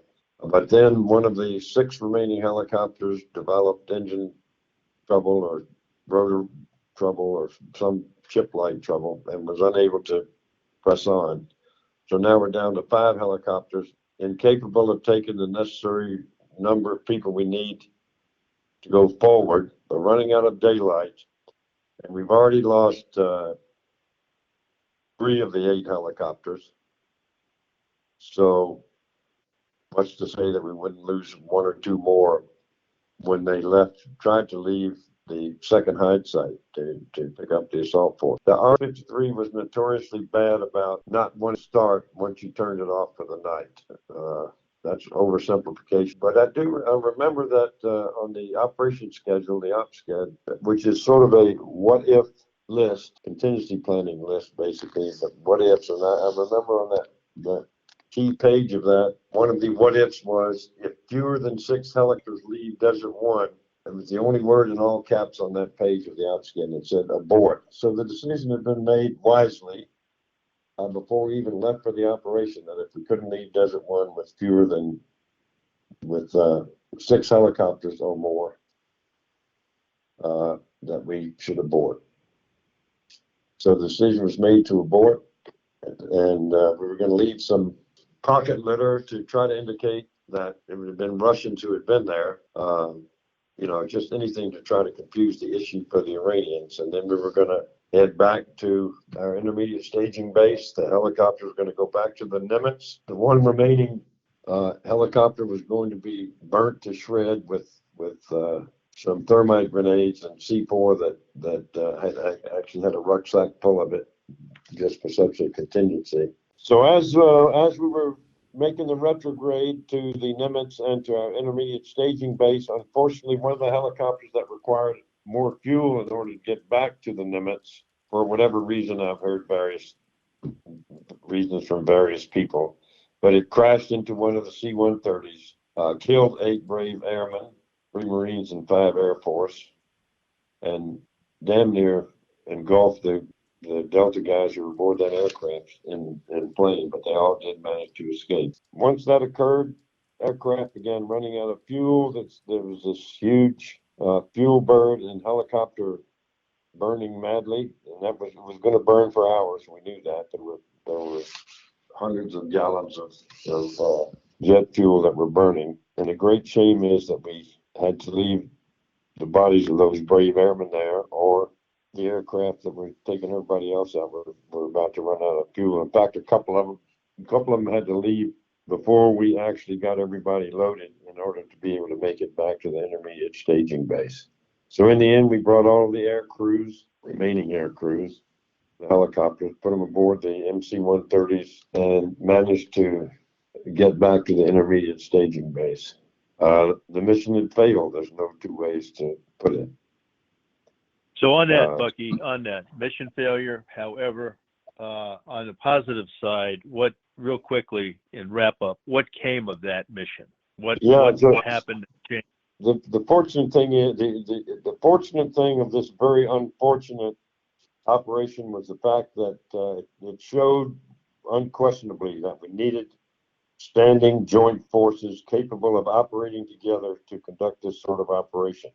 There was a commission put together under Admiral Holloway that examined it, made certain recommendations, and basically the primary recommendation was that U.S. Special Operations Command be established to ensure that we could operate jointly.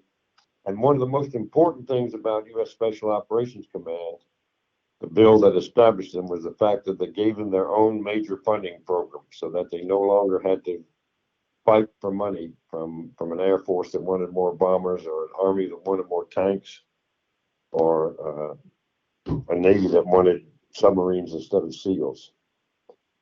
The rest is history. What the forces under the Joint Special Operations Command and U.S. SOCOM have done since then is nothing short of magnificent, and it makes one proud to be an American. Unfortunately, it had to stem from this disastrous operation in the desert. Well, Bucky, thank you for that, and with the wrap up, at least the guts to try. Units and warriors that do something about our POW. So thanks for being on tonight, and more to follow. Thank you, sir. It's my pleasure. God bless America. God bless America. You're listening to Veterans Radio Hour with host General David Grange.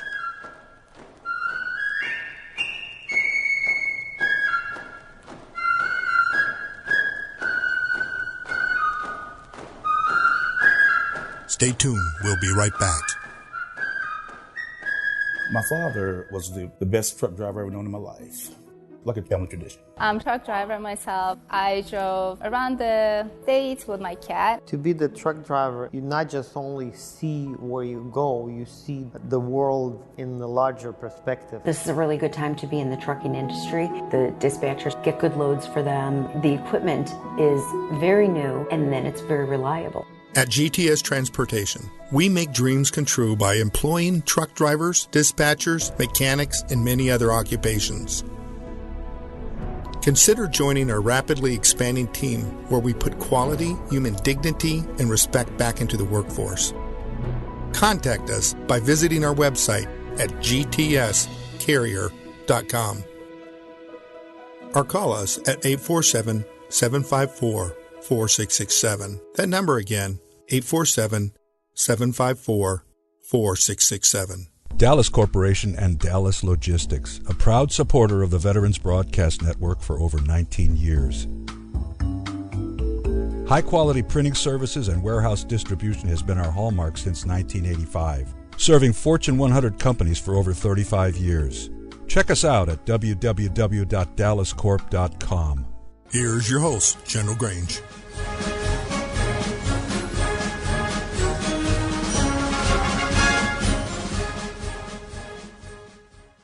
Okay, our next guest on is Command Sergeant Major Rick Lamb.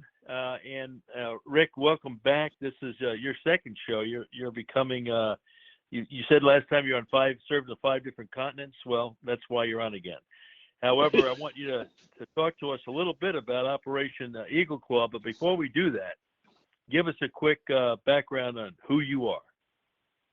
Again, I am retired Command Sergeant Major Rick Lamb, and served over 40 years executing joint combined interagency special operations, both in and out of uniform. Again, like you said, I led soldiers in operations spanning the tactical level to the strategic in over 49 countries across 5 continents and in 6 geographic combatant commands. I spent about 12 years overseas and loved every minute of it, and participated in almost every major combat operation from Eagle Claw, me and my first time linking up with you, through Iraqi Freedom. And so I currently now work for the Global Special Operations Forces Foundation, or GSF, and we're a 501c3 nonprofit that advocates for special operations. Roger that. And so what we just did, Sergeant Major, is we just had Colonel Bucky Burruss, who was with the assault unit, and we'd like you to give us your perspective on the Ranger participation in Operational Eagle Claw, if you would. Just run through a summary for us, and then we want to hit you up with some questions. Okay, yeah, I'd love to do this because the Rangers often get overlooked in Eagle Claw. And, if we go back to 1980, I think I was a young corporal in 1st Ranger Battalion and assigned to Hard Rock Charlie under you, actually, then Captain David Grange. But basic rangering had not really changed significantly in over 225 years. I mean, Rangers were at home in the wild. We moved long distances on foot. We spent Monday through Friday in the swamps of Fort Stewart down there. And we operated with stealth and cunning, executed reconnaissance raids, ambushes, a lot like our forefathers did all the way back to Colonel Robert Rogers during the French and Indian Wars in 1755. And I look back on it now, and we were wearing helmets from 1942. We carried our loads using web gear from 1967. Our uniforms were those old Vietnam ERDL camouflage that was developed in 1948. We wore the olive drab jungle boots, 1951 patrol caps. I mean, we were carrying old stuff, but it was the best old stuff in the inventory. Our rifles, if you remember, they were M16A1s. We had CAR-15s or the XM177s. We had those old OSS vintage 22 caliber pistols and suppressed MAC-10 submachine guns for special missions. And again, our primary movers at that time were still the UH-1 Huey, the C-130 Hercules, and we jumped using T-10 parachutes with those old Dial of Death harnesses. And but again, the Iranian hostage rescue mission, codenamed Eagle Claw, it changed everything. It changed all that, and it forced us to improvise. And I'm not sucking up to you, but we were very fortunate to have good leaders like you on the ground with us. And I mean, you were a second generation Ranger. Your dad was a hero of ours as well. I mean, he jumped into Normandy during World War II, was an enlisted guy, completed multiple tours in Korea and Vietnam. I mean, you came from good stock. So we were lucky to have you. And again, I mean, your time in Lima Company Rangers with the 101st in Vietnam, I mean, that brought a combat focus to us young kids that you had honed on the battlefield, and you brought that to everything you did, and that was probably the most impressive thing about it. So I mean, you motivated, focused, you were fit, technically proficient, and I like to joke with people that we did best Ranger PT, best Ranger competitions during our regular PT, and that's no joke. So, and again, sir, I'd like to thank you. You were the standard that I used to measure every officer, for the rest of my career. And again, I credit you with being the father of the modern day Ranger. I mean, that was the break between, Rogers Rangers and us being the Swamp Fox, and then getting us into the 21st century. So, the mission sets, the relationships, the joint tactics, techniques, procedures that survive to this day were all started on the prep for Eagle Claw. And that set the conditions, I think, to make the U.S. Army Rangers the best in the world at what they do today. And the one thing that sticks out in my mind, when Hard Rock Charlie received the warning order for Eagle Claw, you brought us into the day room, and you wanted to know who drove off-road vehicles, who owned motorcycles, who were the best snipers and machine gunners, who had mechanical experience, who grew up on a farm and could keep equipment running. I remember this, using bubble gum and baling wire. So, and I mean, you were leveraging strengths that we didn't even know that we had, and you were modifying our task organizations for missions that we had never seen. And so I remember those old M151 Jeeps rolled up. We learned how to drive and maintain them. We created vehicle and aircraft load plans. We practiced driving on and off the aircraft, which, had never been done before, at least by us. I remember we watched the movie The Raid on Entebbe as our first exposure to what an airfield seizure looked like. And then we task organized for a multitude of supporting missions, like clearing and marking runways, engaging troop concentrations, cutting electricity, by climbing the actual phone poles, with the linemen's kits, operating heavy machinery. I remember the guys learned how to use, drive a train, how to drive, bulldozers. And then we started integrating the Air Force combat controllers and the PJs, so that we could immediately resume air operations once we took the airfield down. The bikes would run the lights and the beanbag lights, and we'd set up, and the guys would make the airfield hot again. So, and what people fail to understand, I think a lot of times, that we had to develop time warnings, equipment checks, communications checks. Could we get all the vehicles on and still have the jump clearing team on the skin of the aircraft? The accountability procedures. And I remember we used handheld golf tally clackers and clipboards that were covered with luminous tape and grease pencils, to actually account for all the Rangers, in total darkness. I mean, we worked reverse work cycles, sharpened skills in darkness using PVS-2 night vision rifle scopes. I really remember those. They had that weird home, and they were heavy. And then the PVS-5 binocular headsets. I mean, those were Gen 1. Night vision scopes and night vision headsets. And then we went down, if you remember, and purchased motorcycles on the local economy, and then integrated those into the formations along with the Jeeps. So what that allowed us to do was increase our speed, our reach. It expanded our ability to command and control, but we needed radios. So individual radios didn't exist in 1980, so we used those large, commercial off-the-shelf Motorola handheld radios that we called the Bricks. And we leveraged veterans from the Son Tay Raid and Operation Blue Light. That was a first, for young guys like me. And we went up to SOT, and we became proficient in advanced marksmanship, and then I think highly skilled in clearing buildings and operating in close quarters on urban terrain. Stuff that the guys do second nature today was that was groundbreaking back in that day. And I think we became the best in the world at what we did, and it was just a great time to be a Ranger. The problem was that what we were attempting to do hadn't been done since Vietnam, so we needed to put Army Rangers on Navy helicopters and then have them take off from a Navy aircraft carrier deck. And there were different tactics, techniques, procedures between the services. Our radios didn't talk. And then challenges inherent to compartmentalized planning, joint command and control. They were all critical deficiencies that, again, hadn't been done since Vietnam, for some 5 to 7 years. So in the end, all the disparate training standards, the dissimilar TTP within that joint force, combined with intelligence gaps that we had, and also bad weather, and it just doomed the mission. But in retrospect, our failure in Iran made us better. We established commands, units, relationships, mission sets, joint tactics, techniques, procedures that didn't exist in 1980 but still survive today. And again, I think the lessons learned, fixed a multitude of shortcomings, and they brought joint SOF operations into the 21st century. And it also prepared a small cadre of leaders to meet the future challenges of an ever-evolving radical threat stream.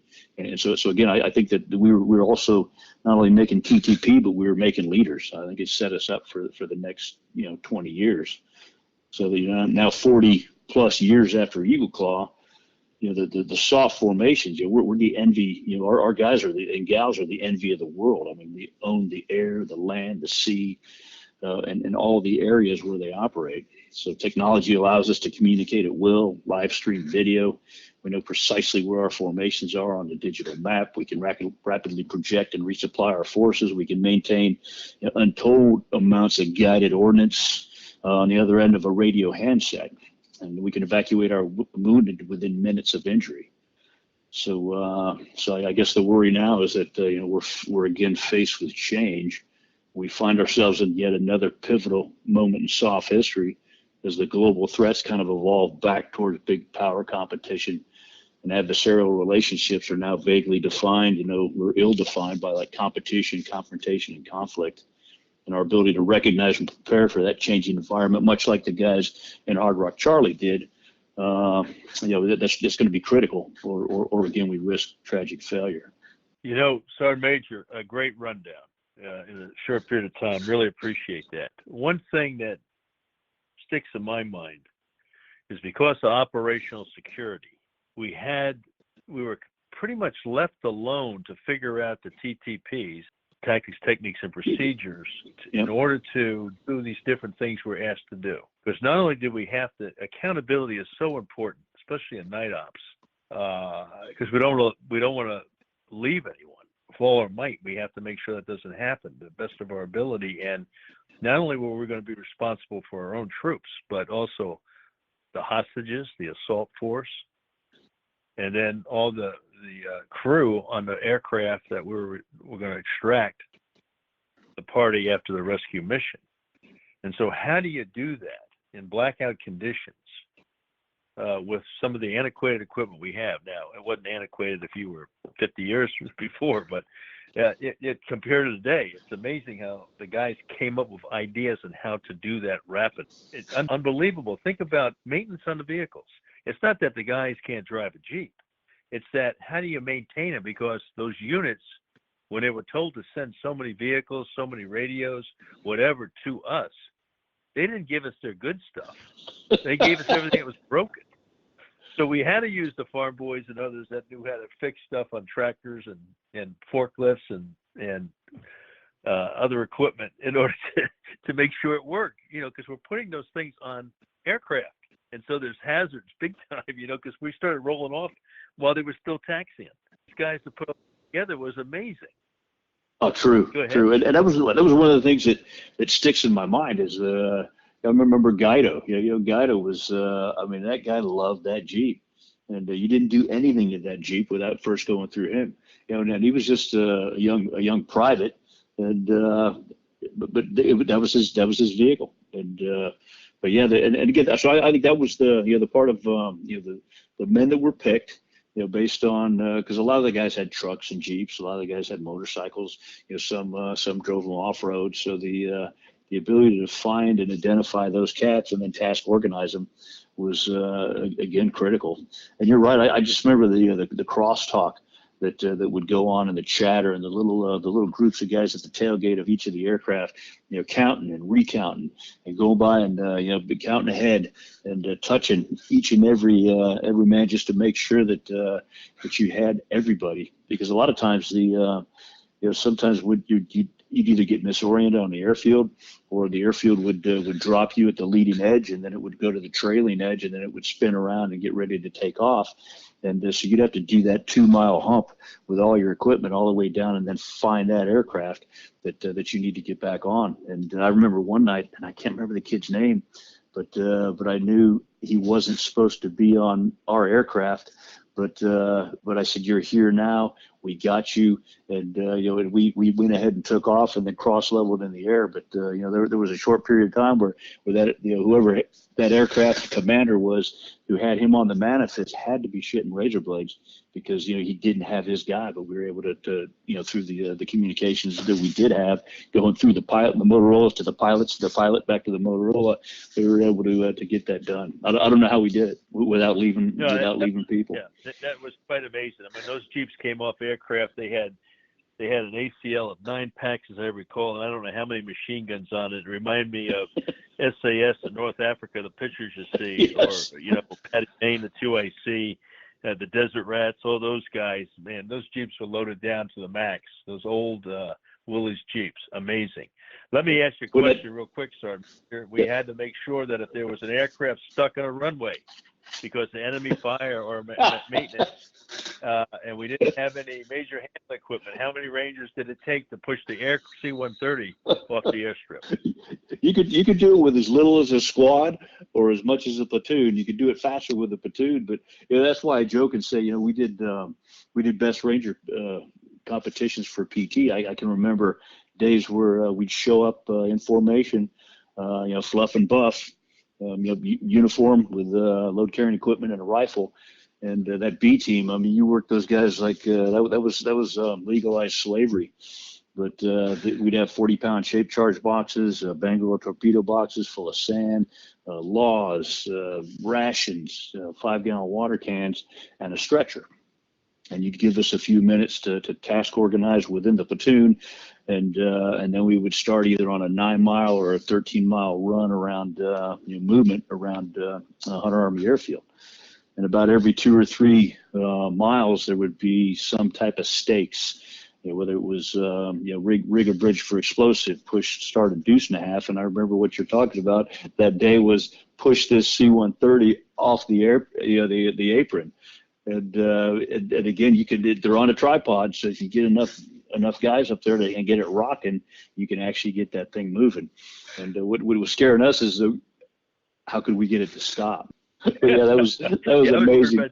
But anyway, but one thing is the best time of my life, and what you nailed it. The stuff that came out of that was to again advance the capabilities of the soft forces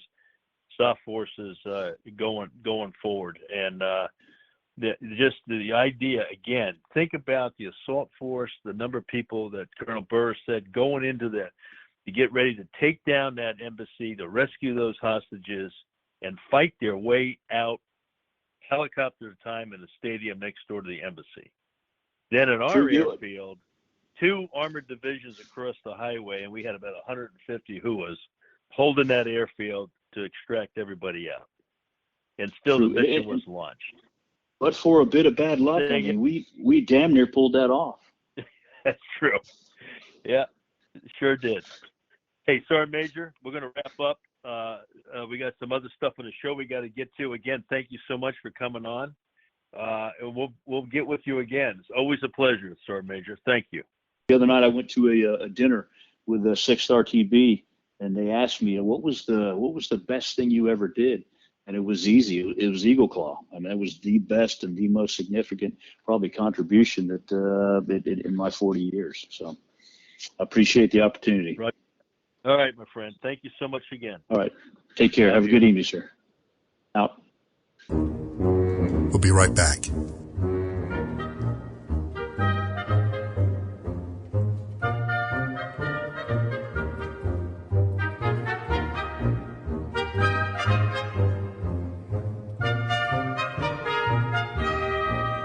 You're listening to Veterans Radio Hour with host General David Grange.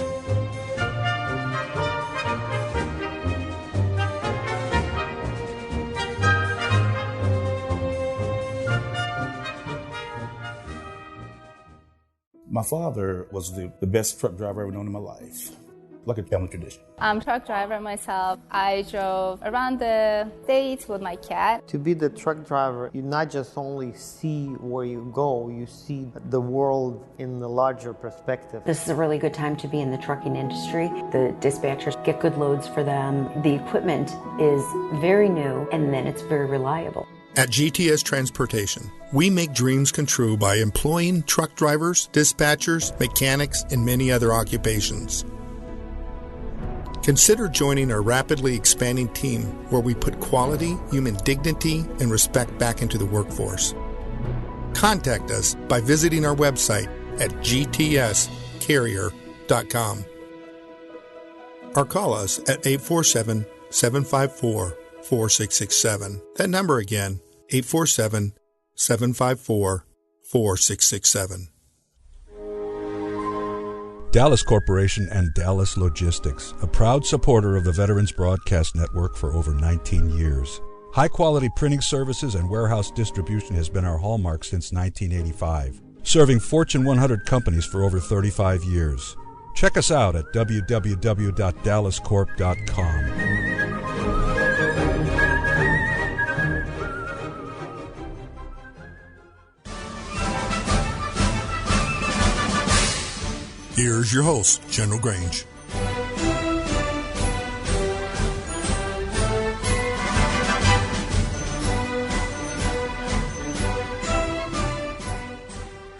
Well, that was quite the show, and we've covered the terrain from World War II until Eagle Claw with 2 members that served in the task force to rescue our hostages in Iran. We've derived a number of lessons from the stories of POWs and from those who would rescue them. This is the only place you'll get to hear things like this, and we plan to continue this in the future. We've got many more things involved in our depiction of military history, current events, and issues for veterans.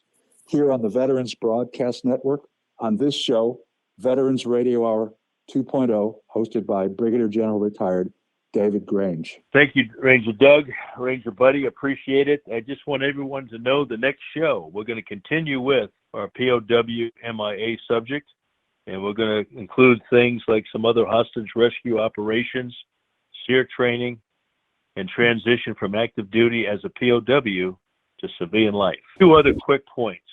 Again, this show brings out the 5th stanza of the Ranger Creed, which partly says, I will never leave a fallen comrade to fall into the hands of the enemy. Closing, let's raise our glass, toast to honor America's POW MIAs, to the success of our efforts to rescue and account for them, and to the safety of all are now serving armed forces for our nation. The views, thoughts, and opinions expressed are the speaker's own and do not represent the views, thoughts, and opinions of the Veterans Radio Hour. The material and information presented here is for general information purposes only. The Veterans Radio Hour name and all forms and abbreviations are the property of its owner, and its use does not imply endorsement or of opposition to any specific organization, product, or service. Thank you for listening to Veterans Radio Hour. Veterans Broadcast Network, bringing you shows like Veterans Radio Hour, Wounded but Not Broken, and Roll Call. Listen each week as General Grange and his guests address issues faced by veterans throughout their lives.